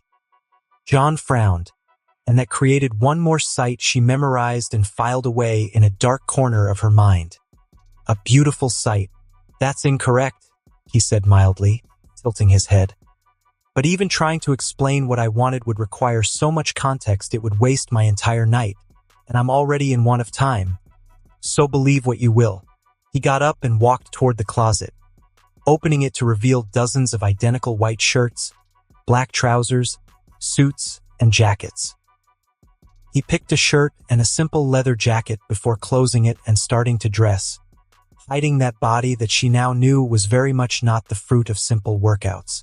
"The fact remains that you have two choices," he said softly, buttoning his shirt. "You can stay here for a week and recover while the heat dies down a bit and my gift dissolves into nothingness, before leaving to do as you please, whether it is retirement or a life of crime. It does not matter. Waller would likely get her hands on you before long, however. Or you can take my offer," John continues, meeting her eyes as he put on his jacket, but she couldn't really focus on that. Not when those eyes were looking at her like that. "You can work with me, receive my protection from Waller or anyone else looking to ruin you.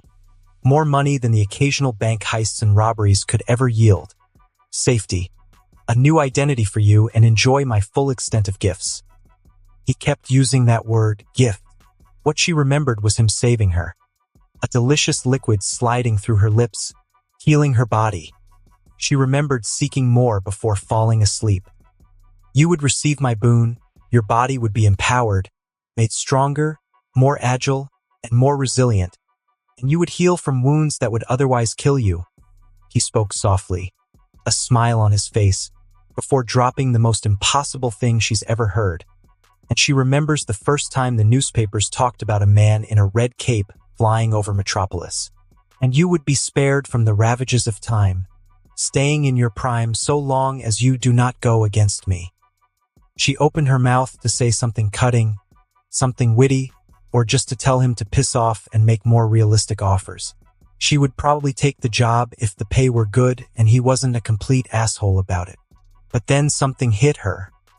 She didn't know if it was that same instinct that stopped her from trying to kill him, that insistent voice making her behave like a civilized and downright gentle human being instead of a hardened killer, or the sheer awe she could feel looking at his red eyes glowing ever brighter, or the fangs prominent in his gentle, polite smile. Or if it was just the fact that nothing he said truly felt like a lie, that none of his expressions or actions betrayed a single non-truth, that while her brain and common sense told her he was talking nonsense to recruit her, her instincts told her he was saying nothing but the truth. But it hit her and she couldn't undo it.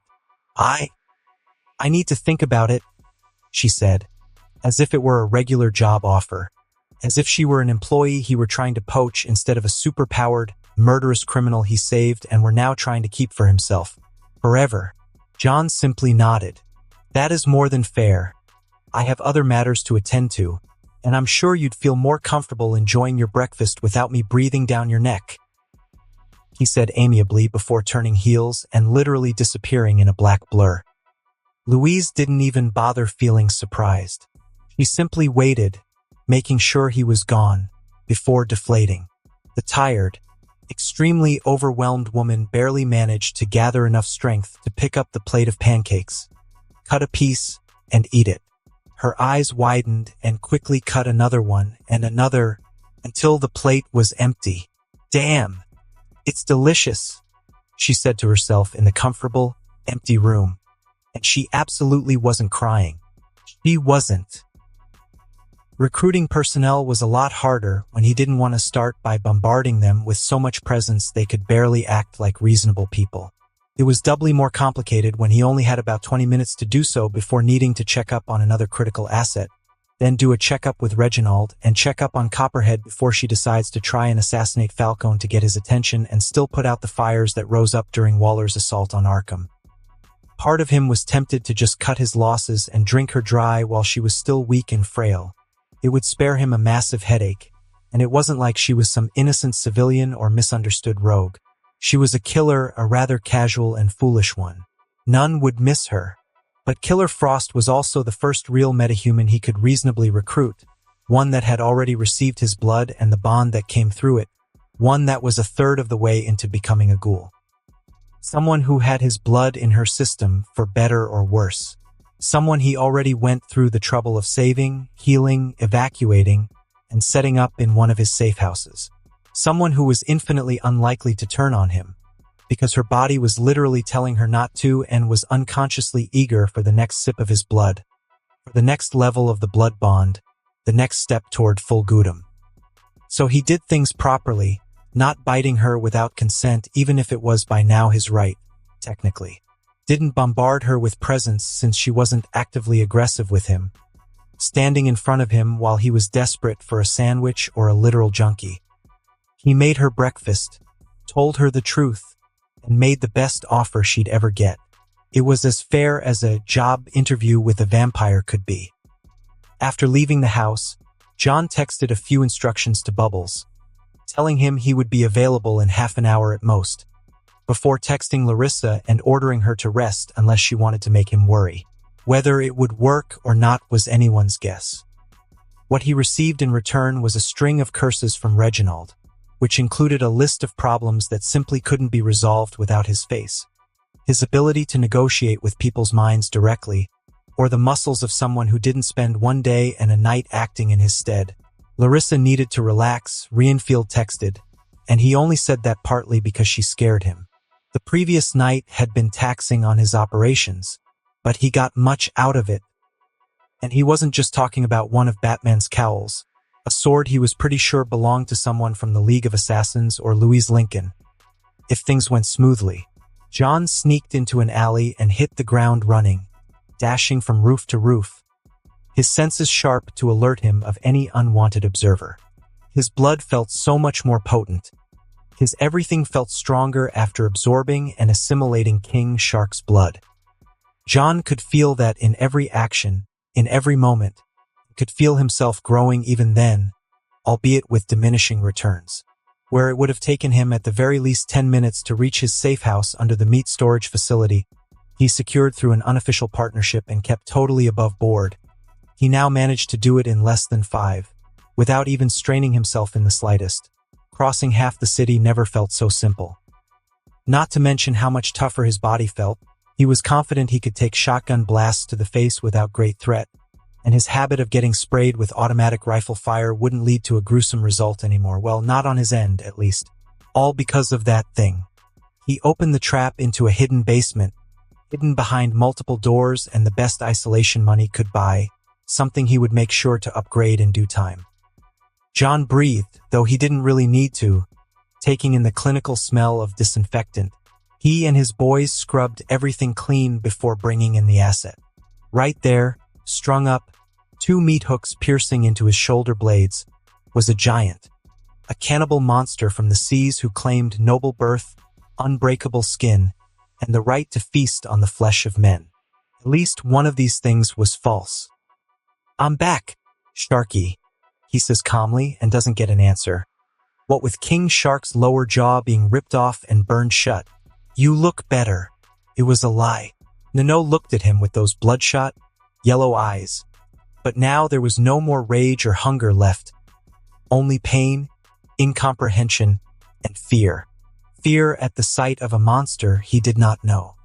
Fear at the mere thought of staying here for the rest of his impossibly long life. Fear at the thought of somehow breaking free and having to face the world as a toothless wretch, a cripple, a weakling. Fear because his own body learned terror. His arms and legs were amputated. Judged a needless risk once the drugs wore off and he woke. He had to use his own claws to cut the incredibly hard skin and flesh open before they could put chainsaws against the humanoid shark's meat and bones. The limbs had started healing soon after, of course, but it didn't take long for Bubbles to get an idea. A wicked idea. The kind of idea only a previous dope fiend could get. King Shark had screamed soundlessly as his sliced stumps were seared shut for 10 long minutes, making sure not a single cell was left alive to regenerate. Then came the needles, injecting nutritional serum into his body, keeping him just alive enough to remain useful and functional in his new purpose. In his neck and chest were other needles, strapped to plastic tubes, siphoning his blood.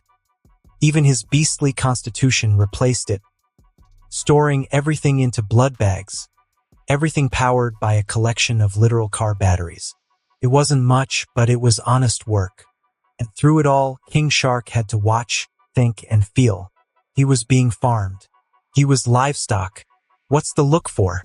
You did worse, big guy, and you did it to far better people than you, John said casually, picking up one of the filled bags and draining it as if it were some juice. Most people would have drained you dry and ended you, so you're pretty lucky, all things considered. Lucky? Nano wished he were killed.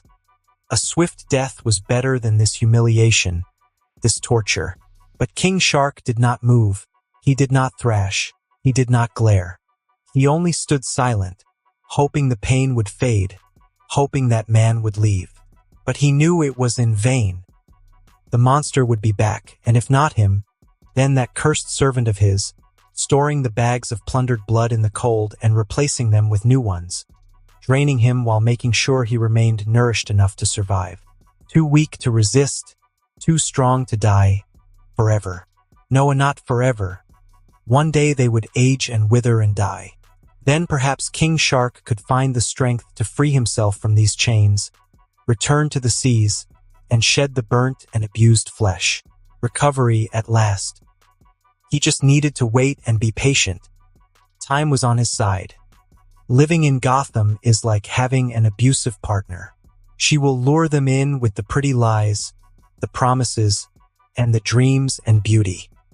The charm of living amidst Gothic towers and giant Art Deco monuments to the indomitable human spirit, where every building reflects the passion and ego of some grand industrialist, some lucky financier, or some genius architect backed by more money and fewer morals than Wall Street could muster on a bull rally. Every brick, every ounce of cement poured, seemed to beckon the common man, to tell them to do things. The bigger, the better. You'll look at the neon signs and billboards lighting the streets during nights when nobody slept. You'll look at the blimps tearing through fogs and cloudy skies, whether it rained or snowed, carrying the names of titans of industry, carrying goods and people, showing off the sheer productive genius that made Gotham's prosperity. You'll think you could have it, that you could share in that profit, in the American dream packaged in a shape so brutal, so beautifully cruel, that it now seems plausible. So you'll want her, you'll chase her, and you'll have her, despite everyone telling you she's bad news. You'll give her all of yourself, all of your hopes and dreams and worth. You'll serve it all on a platter and feed it to the beast with a smile on your face. She'll burn you. But it'll be your fault for not trying hard enough, your fault for not being good enough, for being less smart and less gritty and less lucky than the other guy. She'll beat you, but it'll be your fault for going to the wrong places, saying the wrong things to the wrong people. It'll be for your own good so you can learn and so you can be better. She'll kick you while you're down. But it'll be your fault for falling into desperation, for seeking relief rather than pulling yourself up by the bootstraps and doing things. Because that's why you came to Gotham, to get away from the boring grind of suburban life in Bum, Mississippi, and start doing things. The bigger, the better. So you'll stay and grit your teeth and tell yourself it's just part of the process. You'll look at the other guy and tell yourself you could be like him, you could make a fortune, get your name on magazines, get blinded by the flash of cameras, get your fancy degree and six-figure job while living in a 4-bedroom apartment that costs less than some people's cars, or whatever else brought you to Gotham City on a winter morning. Everyone will know how that story goes, including you. Everyone knows the highs. Gotham has the highest highs. The early mornings sipping coffee and smoking cigarettes while listening to the sounds of a city that never sleeps, and the drives by places so filled with urban beauty that you'll feel like you're the main character in a movie and that you'll actually grow and make it out. Going out and being able to get a job with fewer than 5 words and a handshake. Working a whole day before getting more pay than anywhere else in the world for equal labor. Taking a walk and seeing billboards with vacancies, opportunities, new companies being launched, and new warehouses getting refurbished and demanding workers, you'll see the rich paying a premium for the skills of the poor. You'll read newspapers about the poor getting the right idea, meeting the right people, and becoming richer than all of their ancestors combined. You'll see news reports about billionaires funding hospitals right there in your city. You'll see rich playboys making fools of themselves every other night. You'll listen to the radio and hear about this or that new legend prowling the night. You'll hear about the Batman putting fear in the hearts of crooks. You'll hear about some blonde gal putting muggers down just by screaming. You'll hear about an old man beating down hardened criminals if they have the misfortune to approach the wrong places. It will be new and novel and fantastic. It will be prosperity and adventures and thrills in a place where you can afford to buy groceries, pay the bills, and keep a nice roof over your head. Everyone knows about the lows too. Gotham has the lowest lows. The nights when you can barely last a minute without hearing a gunshot. The days when the talk show hosts stop smiling and tell you to lock your door, to stop drinking tap water, to stay put and hide yourself because the Joker was on the loose and taunting the Bat, because Scarecrow was out and he was making a new toxin, and because Riddler was hiding and he just hacked every news outlet, telling the Dark Knight about a new game they could play. The nights when some down-on-his-luck crook decides to stab you over a wallet because his body demanded drugs. His bank account was empty, and there was no employer or foreman stupid enough to hire a crackhead in Gotham City. The days when your pretty blonde coworker, who always had a smile, suddenly stopped showing up at her job, right after Victor's has stopped showing up at his cell. The times when you finally get that right idea, open a business, and start doing bigger and better things, only for a handful of wise guys in suits and ties to greet you one evening, and they'll make you an offer you can't refuse. If you're smart, you'll agree. If you aren't, well, a few broken bones should be enough to teach you a lesson you won't forget. Unless someone was having a bad day. Then there are nights that just won't end. Nights where madness escapes the island and starts infecting everything. You'll hear about the Joker getting a dirty bomb somehow. About Arkham getting raided and every nut job making a run for it. Night where you have to wait in front of the TV or radio or whatever else you can get your hands on and hope that the anchor sighs in relief and tells you that the threat is contained. That someone, be it the police, Batman, Darth Vader, Carmine Falcone, or the ghost of Joseph Stalin, that someone, anyone, fixed the mess and kept the monsters chained so you can go to sleep easy and show up to work the next day. And that was all fine on some level because that's what everyone signed for, that's what everyone expected, what people got used to eventually. What wasn't fine, even for John Harker, was the moments in between. He took a walk, a rather calm, unenthusiastic walk, in the middle of the night just as the city started to relax from the tense paralysis that struck the very moment the news started hitting. It had taken a whole day for people to start feeling comfortable again. The buses to fill up, the salarymen to return to their offices, the blue-collar workers to continue keeping the society going, the hospitals and clinics to stop looking like military bases as everyone with a gun, a badge, or just the right reputation kept watch. But the air was still heavy. The people were still too quiet. The sirens and gunshots and screams and shouts were much too rare even for inhuman ears. The actions and movement that gave him a taste of the production and consumption ever happening were still too scarce. And the sheer lifeblood of Gotham was still flowing ever so slowly. And nowhere did it flow as slowly as the East End. This was the time John hated the most. There was nobody hanging by the row houses, no old heads chatting up after a long day of work, no younglings getting up to no good, barely any cars driving by, and only the sheer minimum of activity the neighborhoods needed to function. Each street he crossed, every corner he observed, every single stretch of the domain he carved up with long hours and gallons of blood.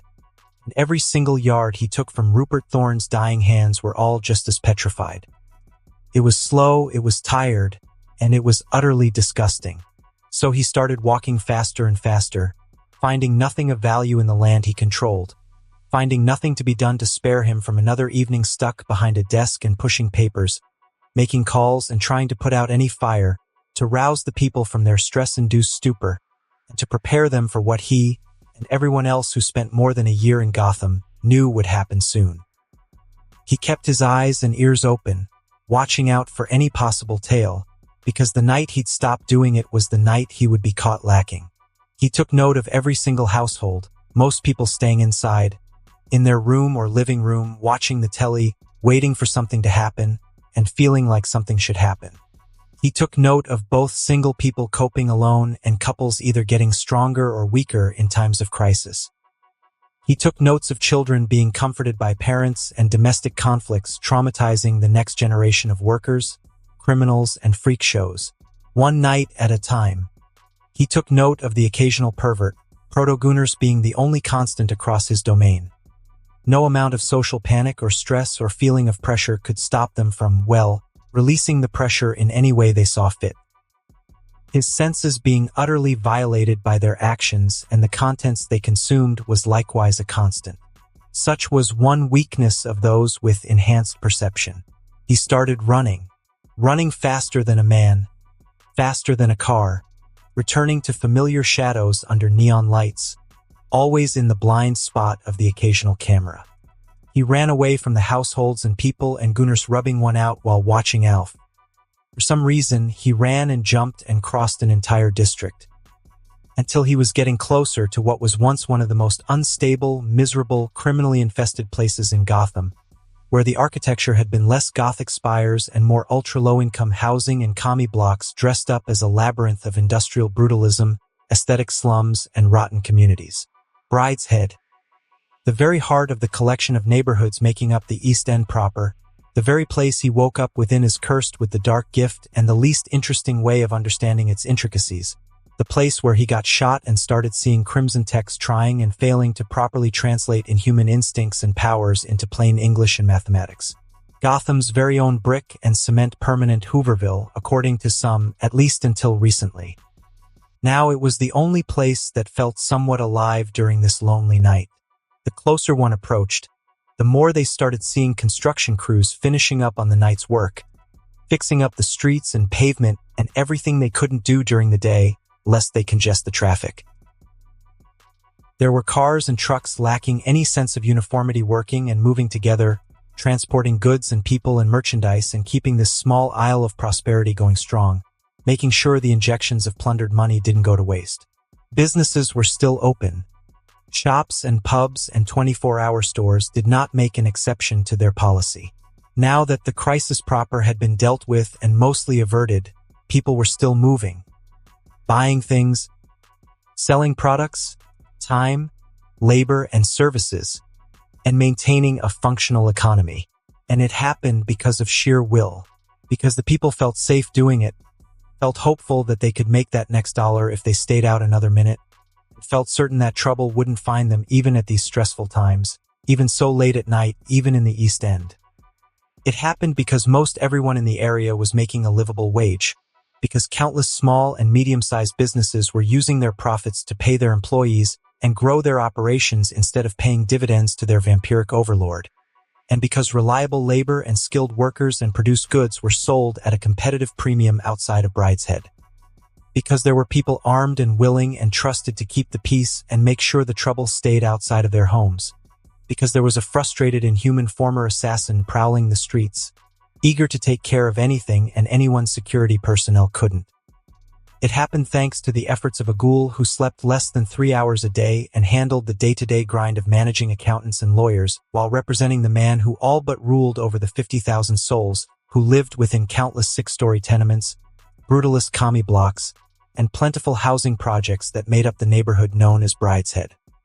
So as he looked at the way his domain should be, at the way people recognized him, not as a monster or vigilante but as Johnny Blue Eyes, as John Harker, the man who made money flow and things happen, the man giving them jobs and opportunities and second, third, or fourth chances to get their lives in order. As he walked more slowly, smiling and spending an inconsequential amount of blood to simulate the warmth of humanity, the blush of life making his face more flushed by the cold, letting his body heat up, his dead heart beat and his body produce those trace amounts of smell and pheromones within his sweat that made people just a little bit more comfortable. John couldn't help but realize that while he did expel Rupert Thorne's influence from much of the East End, much like he once expelled Hungry and his rival petty gangs from Brideshead, He couldn't call all that land his domain. He did not assimilate it, the way he absorbed Brideshead and all of its people into his own personal interest. He did not make his prosperity theirs, did not make their people into his retainers, his assets, his kind to guide and harvest and care for until they've reached their ultimate potential. He didn't fix their social weaknesses and frailty. He did not open, expand, and fund initiatives and rehab centers to work alongside his raids and plunders against the criminal elements. He did not tailor jobs to their needs. He did not encourage productivity and avail them zero-interest loans and investments and resources to make them grow. It wasn't that he didn't want to. He simply lacked the time required to micromanage it the way he did it the first time around. Nor did he have enough reliable custodians and servants capable and willing to take such responsibility. Bubbles would quite literally collapse from exhaustion if he added the burden of the whole East End on him. That means that he needs to consolidate, build new foundations, and acquire some more personnel based on more relevant factors than the taste of their build, how it would feel to have them try and crush his head like a watermelon, or the way it made his brain buzz when he thinks about the combat applications of their power. He walked toward the low-rise building containing all 67 employees and 11 interns managing the funds, commitments, and daily operation of the Harker Foundation. A simple Art Deco building renovated by local crews, cleaned and maintained by local low-skilled workers, and doing more to keep this part of the city functional than the government ever has or would. There was no Harker written in huge letters in the front, no signature logo somehow conjuring up loyalty in the heart of the people, and no opulent show of force and wealth. Just a lower-than-average amount of windows, a higher-than-average amount of blackout curtains, and some very, very strong material and structural integrity. "Good evening, Berta." He greeted the overweight red-headed front desk worker who took every single night shift since they had their operations moved from their building in Gotham Heights to Brideshead itself for convenience and integrity purposes. She nodded at him, looking every bit as done with life as she did every other day before, still playing Spider Solitaire on her monitor, only pausing to write down his name and the time he entered, doing the exact things required by the job and not a single thing more. She never asked questions, firmly believing that talking about her job was the same as working and thus something that should never be done outside of work hours. He didn't care about whether he looked too pale after a few hours or if he sometimes spent the entire day in the office where only Bubbles or his bodyguard could enter.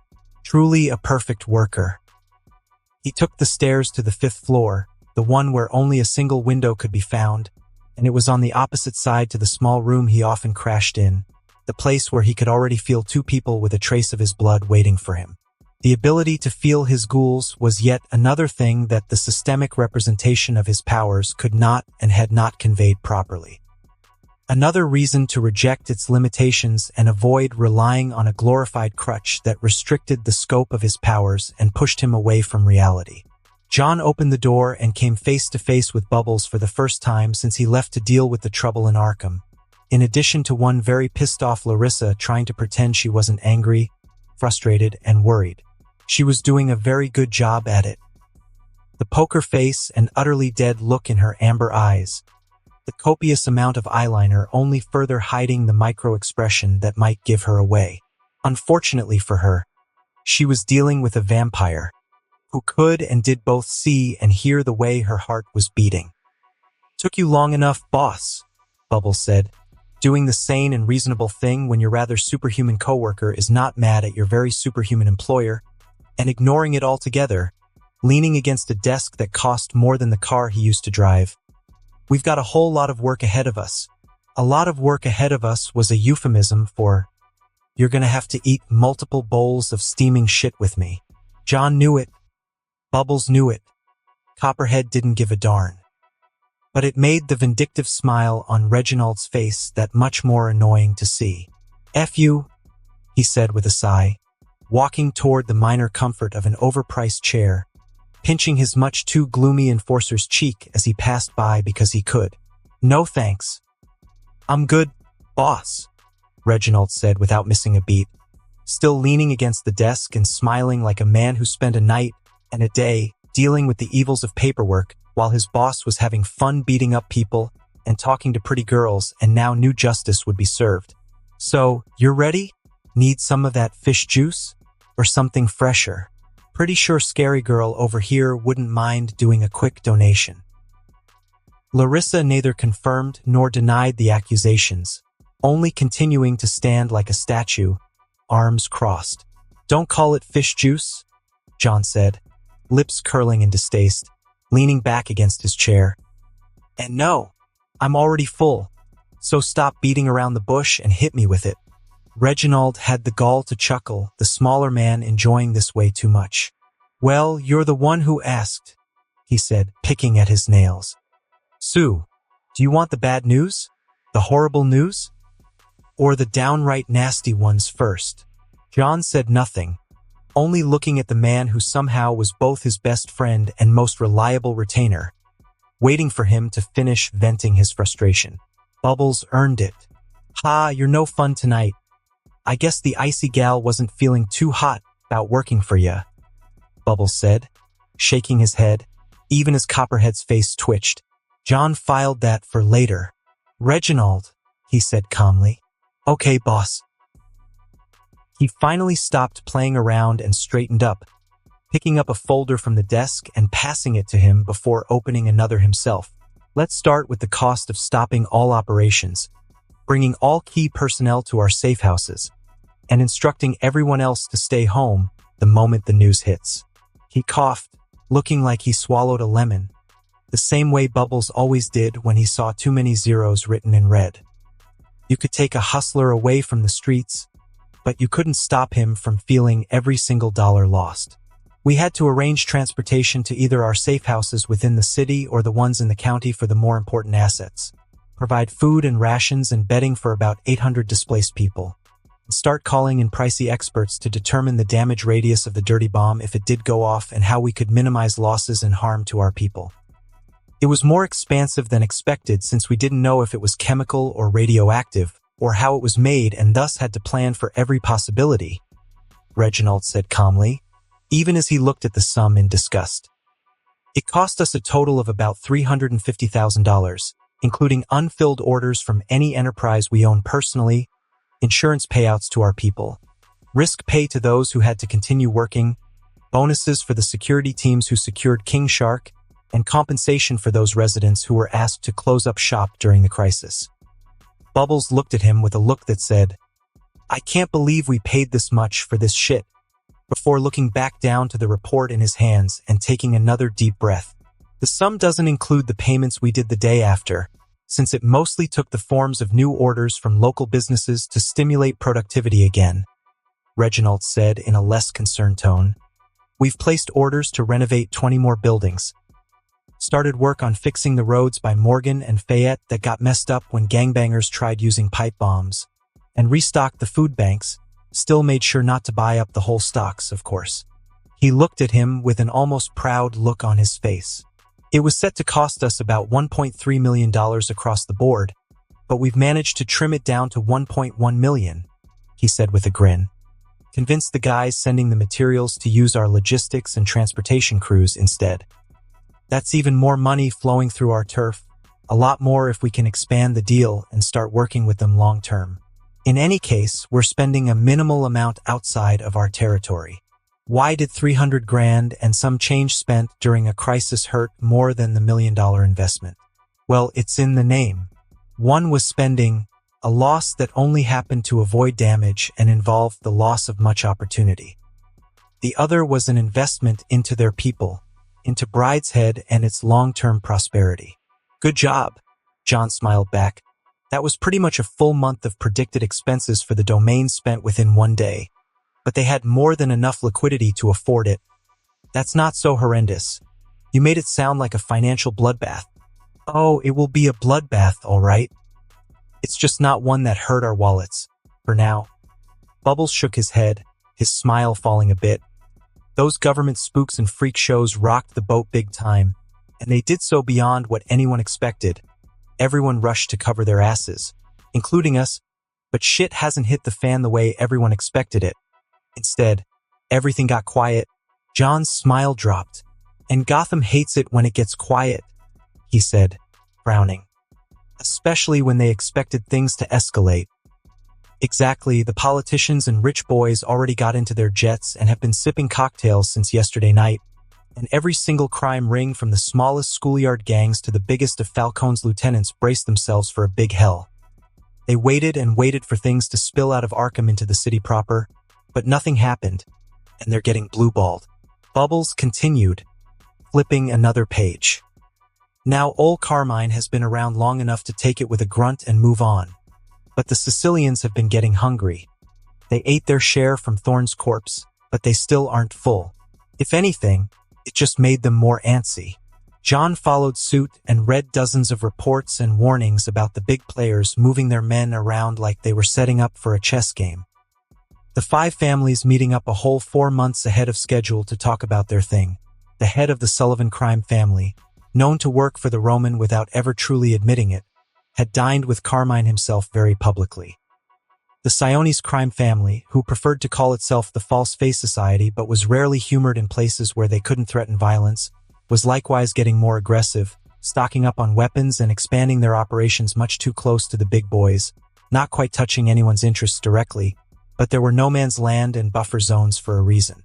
Their leader was also known to be less reasonable than the more civilized brand of criminals Gotham had been accustomed to, at least within the leading groups, Roman Sionis or Black Mask, who was a known sadist, erratic, and not bothering to hide his violence behind a veneer of respect or tradition.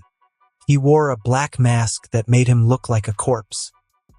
He was feared much more than he was respected by even his own men, and though he did have many legitimate ventures, nobody could look at him and ignore the shift from traditional crime syndicates into those more insane groups. It used to be that the freak shows knew their place in the food chains. They were either petty criminals like the Condiment King, outright literal terrorists like Scarecrow, or serial killers like Victor Zaz, and all of them very much below the likes of Falcone or any truly organized crime. Those of them known to have gangs, like the Joker or Two-Face, were likewise erratic, unpredictable, and utterly unable to hold large amounts of land for meaningful periods of time. But now there are people like Black Mask changing things and others like the Penguin showing that the lines were getting ever more blurred, that a shift was due. "We're really getting into the time of capes and cowls," John said softly, not certain of how he felt about it. "No idea what that means, but if it involves shit going down, then yeah, we are," Bubbles said with a nod. "It's like everyone reacted to this mess by throwing sticks of dynamite onto the streets. Now everybody's waiting for the spark." John wasn't nearly foolish enough to believe this wouldn't impact him and his holdings, or that 12 hours of nighttime was enough for him to both consolidate his influence, grow and maintain his personal power, and still stave off anyone who wished to exploit the territories he worked so hard to obtain. People will see his domain and seek to profit off the prosperity he built, to take and racketeer and set up shop in his backyard like the parasites they are. Others will see it but only remember the way it was, the prime territory able to absorb endless amounts of drugs of the poorest quality and produce soldiers, gangbangers, and prostitutes aplenty. Both of them would ruin his work and his people. Living in Gotham was truly like having an abusive partner. Because despite all the glaring issues, it often seems impossible to leave her. "So to put things clearly," John said, sprawling on his chair and feeling a headache develop despite his physiology making that quite impossible.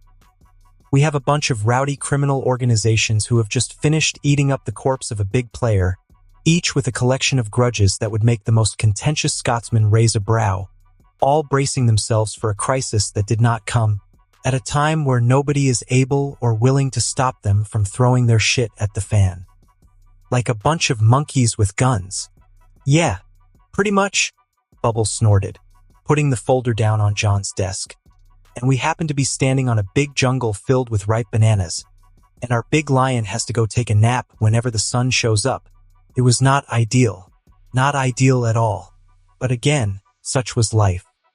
John wasn't delusional enough to think he could somehow impose his will on every gangster, crook, and crime lord within the city. He couldn't simply use violence on such large groups and still expect them to wait quietly for him to finish dismantling them without learning how they could fight him back or using their numbers and finances to hit him back just as hard. He couldn't control all the circumstances. What he could control, however, was his reaction. It is what it is, John said the truest words and started adjusting his plans and expectations for the future. If conflict is inevitable, then we must do our best to prepare.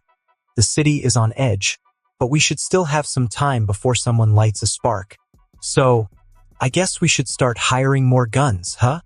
Bubbles didn't look at him, instead sending text messages to someone lower down the totem pole. And invest more dough into the clinics. We should be able to increase the number of private ambulances by a fair bit before shit really goes down. Fewer corpses that way. Do that and slowly increase the number of patrols on our turf and the number of eyes on the streets. John nodded, crossing his arms, trying to think of any avenue they have to explore. Buy up a few stores on enemy turf, low-revenue businesses to avoid tempting rackets, and have them outfitted with cameras on the outside. Wayne Tech, not the cheap stuff. I want a live feed in front of a reliable man at all times. Bubbles pauses for a bit before nodding. It could work if we do things on the down low. The slicks shouldn't be onto us, he ended up saying carefully. Employees will want more safety measures, though. If we use our guys, bulletproof glass, reinforced doors, grills, the whole shebang. Done, John continued. Well, I'm sure they'll appreciate it, boss, he chuckled, shaking his head. Still, it was nice. But what else can we do? He said, thinking about every single point of failure so far. We have enough men to patrol and put down any fires in Brideshead proper, our entire holdings in the East End. Not so much, but the more time passes, the more effective our responses would be. Well, I don't know if it'll work for us here. Bubbles started scratching his beard. But before you showed up, when the bigger gangbangers went about killing each other, they used to kick us dope fiends out of the best abandoned row house and buildings so they could plop down there and stay for days or even weeks. It was then that a statue who was not doing the murderous assassin's version of pouting suddenly came to life. The cartels used to do the same, she said slowly, calmly, crossing her arms. They mass in groups wherever they are needed the most, so they can start fighting quickly and don't need to spend hours moving around and linking up. It was a lot harder to put them down when choking one man meant being shot by 5 others. Larissa blinked slowly, utterly relaxed despite Reginald looking increasingly unsettled by her words, or perhaps because of them. I had to get creative. Oh, you'll have to tell me more, John said, smiling, only for her to ignore him, instead starting to polish her metal claws, removing the poison capsules and putting them on the desk. I'd rather not be here when that conversation happens. Thank you very much, Bubbles said, walking away from the desk, looking at 2 dark green capsules like they might kill him, which they could. Still, you think our boys could do that? Considering things more carefully, John nodded. Yeah, garrisons in the more vulnerable parts of our territory would be useful in times like this, he said, finding the idea more and more appealing. Not just plopping mattresses in abandoned row houses, of course. We'll use buildings we've already bought or would buy for the occasion, with garages for vehicles and comfortable living conditions, while refitting them in case they somehow get attacked. It was prepping for the worst-case scenario, obviously. His territory within the East End and Brideshead itself might never get targeted. If it does get targeted, it might not be done by any of the truly dangerous groups or big players. If it were one of the big boys, the strength of the place despite lacking criminal groups might be a large enough issue that they would just give up quickly. Nobody expects the Spanish Inquisition, nor the private security patrols who somehow are on the payroll of every other business in Brideshead and much of the East End and also happen to often be taking strolls around the neighborhoods. If they for some reason do not give up, then John's nightly attacks, Larissa's work during the day, and the multiple heavy response teams and units, such as the ones who helped him transport King Shark, would likely show them they should have known better. Only if they lingered after this would all-out war become an option, and then the location of his people would have to be determined, reached, and judged suitable for an attack despite the innate tactical advantage of a defensive battle within fortification. Sieges are hard even in urban gang warfare. Still, better safe than sorry was Harker's unofficial motto. Larissa, you'll help out selecting the most suitable buildings once we've determined where the most imminent dangers come from and where a garrison is needed. John says, already calculating the risks and advantages of each location. Reginald, I want a more thorough breakdown of each group's relations, territories, forces, and interests as soon as possible. Copperhead hummed in agreement, still polishing her claws, while Bubbles nodded and typed something else on his pager. Got it, he said before looking up. It'll take some time and it won't be perfect, but I'll have it done. For now, we have a basic view of things, though it's just word of mouth and street knowledge, just so you know. Street knowledge beats no knowledge, the vampire said, straightening up. I want it on my desk by tomorrow morning. Will do. Reginald took it for the silent dismissal it was and turned around, opening the door while still fiddling with his pager. He turned to him one last time with a grin. Take care, boss. Tomorrow will be a long day. John looked at the door closing, only then allowing himself to snort. Take that, Vlad. My Reinfield is so comfortable around me that he can make vampire jokes without pissing himself. He smiled, eyes closed as he took one deep, unnecessary breath that somehow still helped him relax a bit. I'm objectively the superior vampiric employer. Now all that he needed to do was figure out how to fly, manipulate the weather, and shapeshift, and he could leave Bram Stoker's Dracula in the dust. Then the moment passed, the footsteps grew more distant, and the room settled into that particular quiet that existed between people who didn't feel the need to fill the silence. Larissa was no longer standing by the desk, though she was still caring for her sharp metal claws, now lying down on a black leather sofa that cost more than most people's salaries, boots crossed and propped up on its arm. No words were spoken, and the only thing disturbing the silence was the metallic clank of weaponry and the smooth sound of tissue sliding against it, over and over again, until it changed, and the comfortable silence stopped being that comfortable. When her jaw tensed a tiny bit, her fingers twitched by exactly 1 millimeter, and the wipe of the cloth against her claws was just a little bit too forceful. I apologize, he said in a calm voice that betrayed no shame nor discomfort, for he truly felt none. Wounded pride from a single apology was the mark of a pitiful person. And to feel such a thing when one knows they did wrong was the ultimate inadequacy. For what? Larissa's movements did not still, but they did slow down, not like someone who now felt at ease, but like someone who just caught themselves slipping and did not like it. Now there were multiple answers John could give, and most of them would make things worse. Some of them would make things better, but those were mostly lies. Lies were effective when used in moderation and with sound judgment, but John was not the perfectly rational creature the vampire system had tried to mold him into, the one he sometimes wished he was. So he went with the truth. I've been distant, he said with his most gentle smile, one that did not seek to charm but only to say sorry. I've been keeping us both focused on the job, but that is no excuse. He has been distant, indeed, among other things.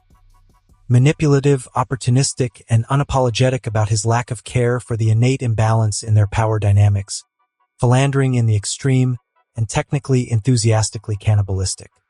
Truly a toxic partner, one who expected dedication and exclusivity yet would not offer the same nor pretend to do so. But he was okay with that, being the bad guy in this case. What wasn't okay, however, was that he had been neglectful. It's fine, she said, which meant it truly was not. It doesn't matter, doesn't it? He tilted his head.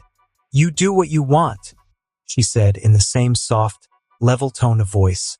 I do my work, and you keep your side of the deal. That's the arrangement. Safety, comfort, stability. Priceless things, for someone who lacked them for much of her life. That was the arrangement. I see, John said, humming, the gentle smile turning into something that was a fair bit more sly and unapologetic so. That's inconvenient. I've been sitting here and thinking that I'm feeling quite neglected, Larissa. The tissue stopped moving, and the claws clicked as he handled it just a bit too suddenly. But she didn't care, instead making a very concerted effort not to look at him. Don't, she said in the same tone of voice, which was a small miracle with how she was fighting her own jaw. I'm serious. He got up and crossed the room at the pace of someone who had all the time in the world and decided this was one thing that deserved to be approached slowly. "I miss you." Larissa fought to keep her eyes locked on the weapons in her hands, not on those bright red eyes she knew were looking at her and her alone, waiting for her to turn. She fought to force her hands to start cleaning her already pristine claws again. She failed on both counts. "You have a strange way of showing it," she said. But the way she looked at him said, "I miss you too." John smiled wider. "I really do, don't I?" He chuckled. Now that was an understatement, but it didn't stop him from sneaking a hand to the back of her neck, playing with the hair on her nape. "Then you'll have to forgive me for that too and spend some more time with me. For the sake of my own heart, of course." "Of course?" Larissa huffed but allowed him that touch, which for Moody Copperhead was the equivalent wrapping her arms around his neck. "Then you'll suddenly be busy again and I'll be left high and dry." She said that, but she didn't stop him from putting his claws onto the table or joining her on a couch that was much too small to prevent intimacy. Nor did she push him away when he grazed her jaw with his lips. "Not for 2 hours," he says onto her skin, breathing in deeply and taking in the aroma of her and the vitae flowing within, ever so tempting even after so long. "We can do whatever you want, for however long you want." She didn't answer at first. Part of him liked to think it was just the effect he had on her, but it was probably because the kisses had at some point turned into short bites, licking the wounds shut after enjoying the smallest tastes of her blood. Then she looked at him like a snake who decided it was tired of pretending the meal wasn't worth it, and suddenly legs that can and have broken bones long before he ever empowered her wrapped around him with no regard for the strength she was using. A long tongue extended to lick his cheek for no reason he could conjure. Did he like it? Yes. Was he going to question why? No. At least he was always clean-shaven. The blush of life did not involve simulating hair growth. "There's a Romanian crew I've been scoping for a while. They're lying low in the Bowery, just after diverting a weapons shipment," she said breathily into his ear, grinding against him. "I've been watching them for 4 days, and I'm tired of watching." John stopped and considered it. "Sounds like a date." He smiled, then pulled her closer all the same. They had 2 hours, and the Bowery was only minutes away when you had super speed or enhanced reflexes and a glaring lack of concern for traffic laws.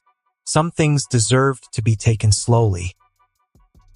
They left by the back entrance, which did not exist, Copperhead making a stop by one of the garages that also was never built while he simply jumped onto the top of a building. Soon after he saw her, or rather heard her, the roar of the Honda VFR 800 reminding him and much of the neighborhood why people truly thought Japan could one day become the leading economy in the world.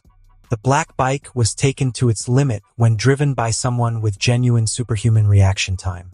Knowing she would most likely survive a crash also helped ease John's worries about her almost suicidal driving. With a top speed of 240 kilometers per hour on highways, it was actually something faster than him, though no amount of enhanced instincts could let Copperhead reach that speed within a city. This wasn't jailbroken experimental Wayne tech stuff that wouldn't even be economically viable for private armies. He still kept up easily from above the rooftop, enjoying the difference between being trapped within the cages of brick and mortar and sprinting above them all. From the acoustics to the winds and even the smells when he decided he should breathe, it couldn't be compared. Even the sounds he could perceive changed drastically. Enhanced senses did not change the way sound waves behaved. After all, regardless of what folks said about Superman or monsters capable of hearing a hypersonic bullet coming toward them. Thus, he kept a close eye and an open ear for anything unexpected, all the while easily keeping pace with the reckless driver endangering the citizens of Gotham down below. As expected, it took them only a few minutes to cross Brideshead into the East End itself, ending up in the Bowery. It was one of those districts that did not truly sleep, even during these tense times, but for all the wrong reasons. He could look down without seeing at least one bar, pub, tavern, or haunt frequented by various groups of criminals. With the amount of grudges and trouble between rival affiliates, there was more than enough market share for every single one of these places, not to mention how most of them had a gambling operation in the same building. quiet rooms to have discreet talks, which sometimes might not even be spied on, and girls to enjoy after a long day if you have the extra dollars. Still, Copperhead parked the bike at one of their places, the back of a parking lot of a simple barbershop, then continued on foot after locking the simple grilled door, not flinching when it appeared right next to her soundlessly. If someone stole the bike, the camera would catch them, and that person would have a very, very bad day. They did not communicate verbally upon reaching the target. A sleazy Romanian haunt with a name that sounded like profanity. Whatever Tadio Cava was, it couldn't possibly be good. The poor lighting didn't help either. It was piss yellow. The sign said it was closed, but they could clearly hear the sound of drinks being poured beyond it, arguments being had, and the usual chaos of a working-class pub only tripled and involved a lot more filth being said, passed around, and promised. John, however, took one look with burning red eyes and found something more interesting to say. 26 people inside, 6 upstairs, the rest on the ground floor. He counted them all, took in the way they were carrying themselves, the sounds they made when they moved, and whatever he could understand from their talks. For women, could be waitresses, but probably prostitutes from the smell. 3 men drank themselves into a stupor. The rest aren't quite there yet. 8 people are almost sober and carrying assault rifles, 1 with a shotgun. The rest have small arms and aren't even trying to be careful. Only 2 heavily armed. Upstairs, close to one another. He turned toward her, and she didn't need more than that to start moving. He watched her nimbly scale up the building and open a vent without making much of a sound, using it to sneak her way into the 2nd floor and appear on top of a room. Before dropping them right above an unlucky gangbanger right in the middle of a line of coke and choking him out till he went to sleep. John found that strangely attractive. She patiently waited for an opening, as she always did. But now the enhanced senses her patron/master/employer/man offered her a lot more certainty before moving. It might be the single greatest advantage her new nature gave her, save for the freedom from age and illness or the ability to heal from grievous wounds. Though letting her body go beyond what simple training could achieve was only slightly behind. Copperhead dashed out of the room, opening it just as the 2 incompetent sentries were laughing at a bad joke. Her claws sliced through the flesh of the one with a shotgun so cleanly, he hardly felt it before her venom acted and he fell unconscious. Her second prey turned around only to be struck by a superhuman punch right in the jaw, shattering it before getting choked unconscious soon after. 3 eliminados, quedan 3. She thought, just as 2 more mice ran out of their hole, opening the door with guns in hand. The former assassin was seen, but before they could raise their weapons and open fire, she already punched one in the throat hard with the metal of her claw, kicking the other in the face as she did so with her momentum, then put them both in a chokehold. By the time the last rat opened the door, hands shaking, eyes red, looking utterly demolished, everyone else had gone to sleep, and all she had to do was kick him in the liver to send him down, nearly choking on his own spit and vomit. Larissa heard a commotion downstairs as she tied everyone's hands and feet together with plastic zips in uncomfortable positions, then looted the floor, taking the money and real jewelry, including their gold teeth and earrings. She did not remove them gently. Only then did she go down and feel little surprise when all that was left was 4 shaking, pale, scantily clad women. A smiling John Harker dressed in his fancy getup, fake scar, and painted white hair, his red eyes almost glowing as the lights flickered. Some guns were bent out of shape, the men groaning on the floor, many of them likewise bent in unnatural shapes but still very much alive. She understandably found it very attractive. The place stinks. She frowned, unwilling to give him a bigger ego, though she did close the distance. You weren't subtle this time, but I didn't hear them shout or fire. If you scare someone badly enough, their bodies forget about fight or flight and go straight to freezing, only squealing incoherently, he said conversationally, tapping a groaning gangster's face with his boot. The smell is the unfortunate consequence. He then looked at the women, and his eyes burned a bit brighter as their own terrified faces slackened, eyes glassy. "Forget," he spoke, and she had to force herself not to flinch, as her own blood felt the command being issued, even if it wasn't at her.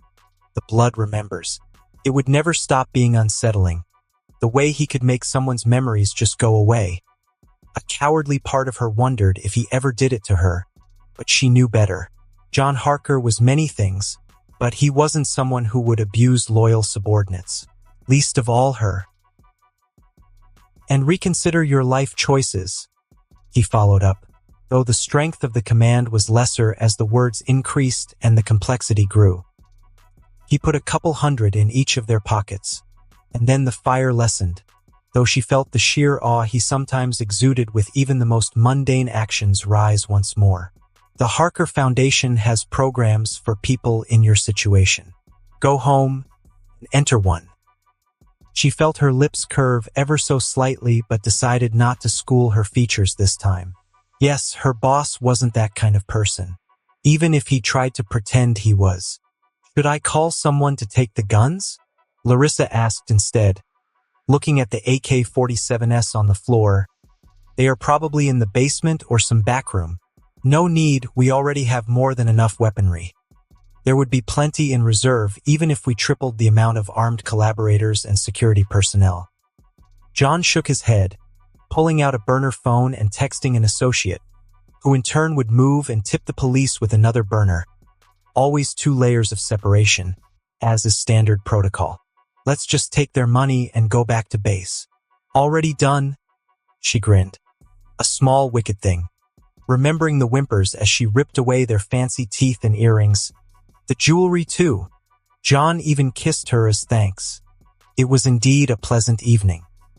Copperhead was feeling much better when she grabbed her unstolen bike once more, making it roar and enjoying the wind against her, though she wore a helmet. Though she couldn't see him, she knew that Iho de Bruja was keeping pace above her, watching over her, being with her. If only he had the sense to do it more often. As they returned to the office from the same rear entrance that did not appear on the plans, she knew the records would say they never left, even as they went straight to the bathroom on John's personal floor and occasional shelter from the sunlight. The water started falling warm and bloodied clothes were discarded without fuss. They entered the shower and enjoyed the heat and cleansing, her muscles relaxing, his own becoming warm without his little spell. "You still owe me 1 hour." She stepped closer, pressing him against the wall, her tongue licking the droplets off his collarbone. "And you promised to do anything I want." John could do nothing but agree, enthusiastically. It is a much more jolly John Harker who left the office through the main entrance this time before sneaking into the shadows and ending up once more amidst familiar rooftops.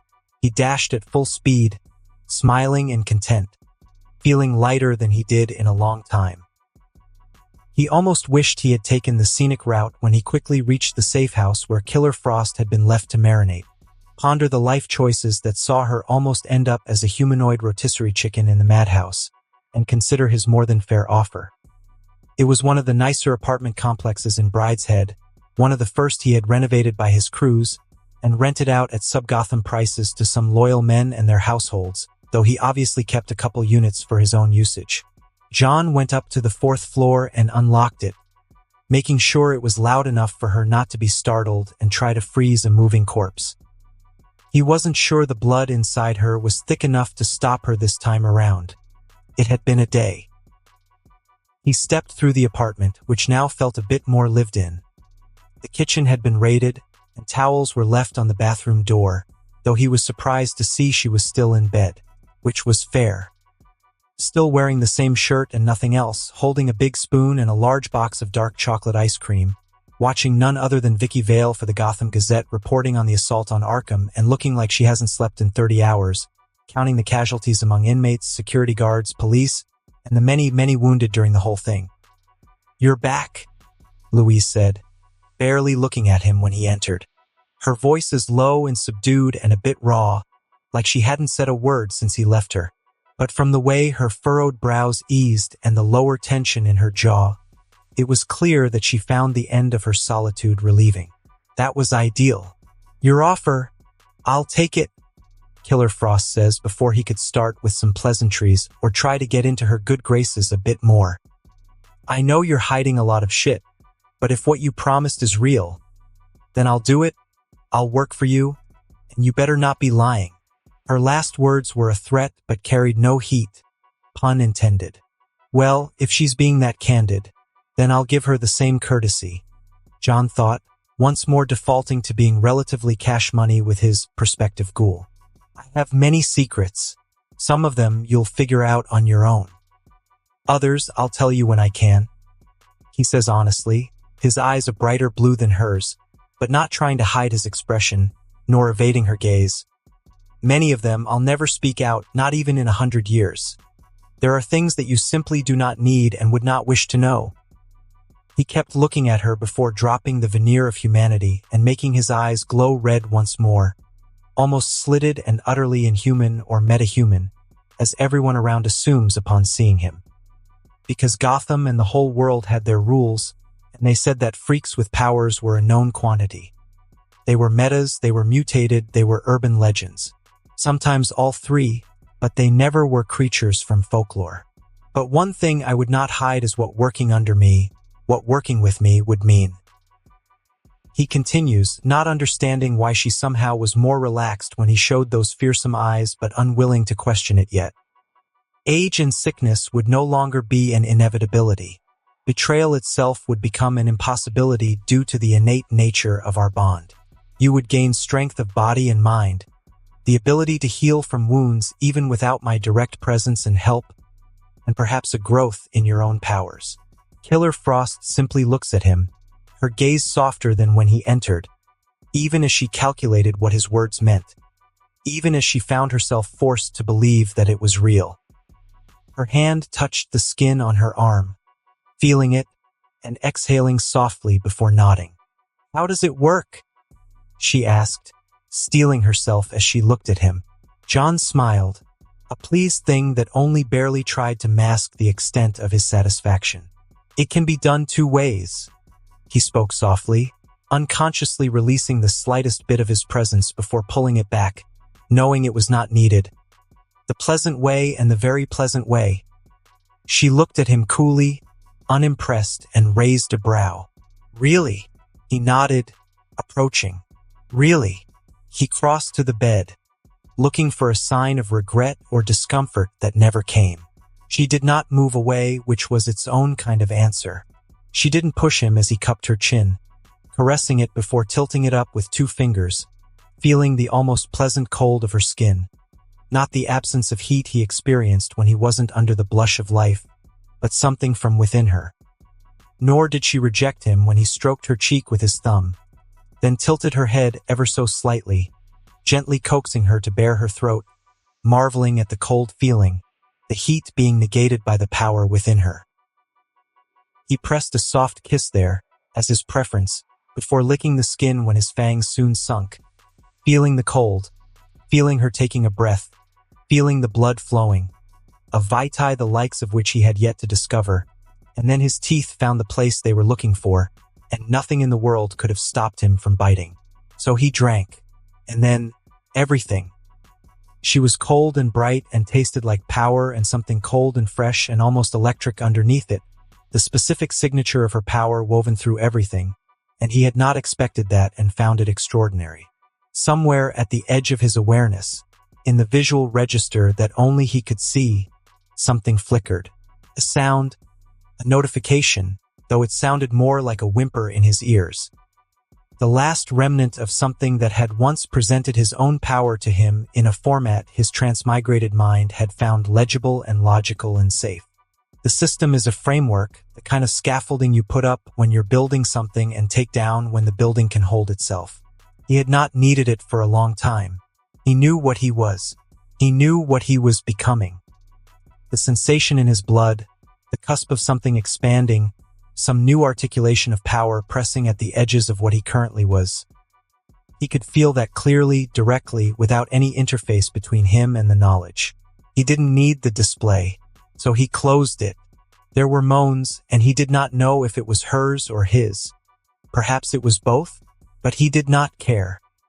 He just kept drinking more and more, feeling her hand pulling him closer, feeling the temperature drop around them, and her bare legs keeping him in place. He was on the cusp of evolution, of developing a new power, and of reaching a higher level of existence all at once. And his sweet, delicious future ghoul was on the cusp of death. A pleasant, drunken death she likely did not even register. He did not stop. He could not stop, for while the pleasure would linger, the loss of his bite would likely return her awareness and subject her to needless horror. Instead, he once more slashed his own wrist with razor-sharp nails and brought it to her moaning, whimpering pale lips, using his power to guide the blood inside her and restore her once more. He stopped sucking, only licking the blood that spilled as his saliva closed the wound without scarring. A minor ability of vampirism, but a useful one. John forced his own blood to reinforce her, to heal and go beyond, to give her the second level of the blood bond, and truly make her his precious ghoul. There was one more offering needed before his power stabilized within her, perhaps in a week or two when she grew more comfortable with her new nature. Only then could she retain his boons for months on end without needing to feed unless she got severely maimed. The true power of a ghoul, the likes of which Reginald and Larissa enjoyed. Until then, she was not yet a true ghoul. But none could deny that Louise Lincoln was a servant of John Harker. That Killer Frost was now his. 1. The Bowery is a district of Gotham City on the Uptown Island and part of the notorious East End. It has a bad reputation as one of the worst areas in Gotham City and is infamous for its high rate of criminal activities. 2. Domination is a discipline that overwhelms another person's mind with the vampire's will, forcing victims to think or act according to the vampire's decree. While undeniably powerful, its use almost always adheres to two important restrictions. The user must meet the eyes of the target and must speak in a language that is clearly heard and understood by the target. John is at level 3. Level 1. Cloud memory. The vampire can make the target forget the past few minutes. Compel. The vampire can issue a short sentence command to the target. Level 2. Mesmerize. The vampire can issue a longer, more complicated command to the target. Dominator's favor makes it more difficult for a vampire's blood-bonded thrall to act against them. Level 3. Submerge directive. The vampire can use Mesmerize to embed delayed or triggered commands. The forgetful mind. The vampire can rewrite previous memories in the target. Level 4. Tabula rasa. Wipes the victim's memory clean, save for learned skills, leaving them a pliant effigy of themselves. Rationalize. The vampire can make victims of their dominate powers internalize the commands and not realize they were compelled. Level 5. Mass manipulation. The vampire can amplify their other dominate abilities to affect greater numbers at the same time. Terminal decree. The vampire can now issue commands that are deadly or harmful to their targets. No life king. Redacted. And that concludes this episode. If you enjoyed it, I'd seriously love it if you guys could leave a like on the video, as it genuinely helps out so much, and it keeps me going. Plus, it takes only 1 second. That said, have a wonderful day. See you in the next one.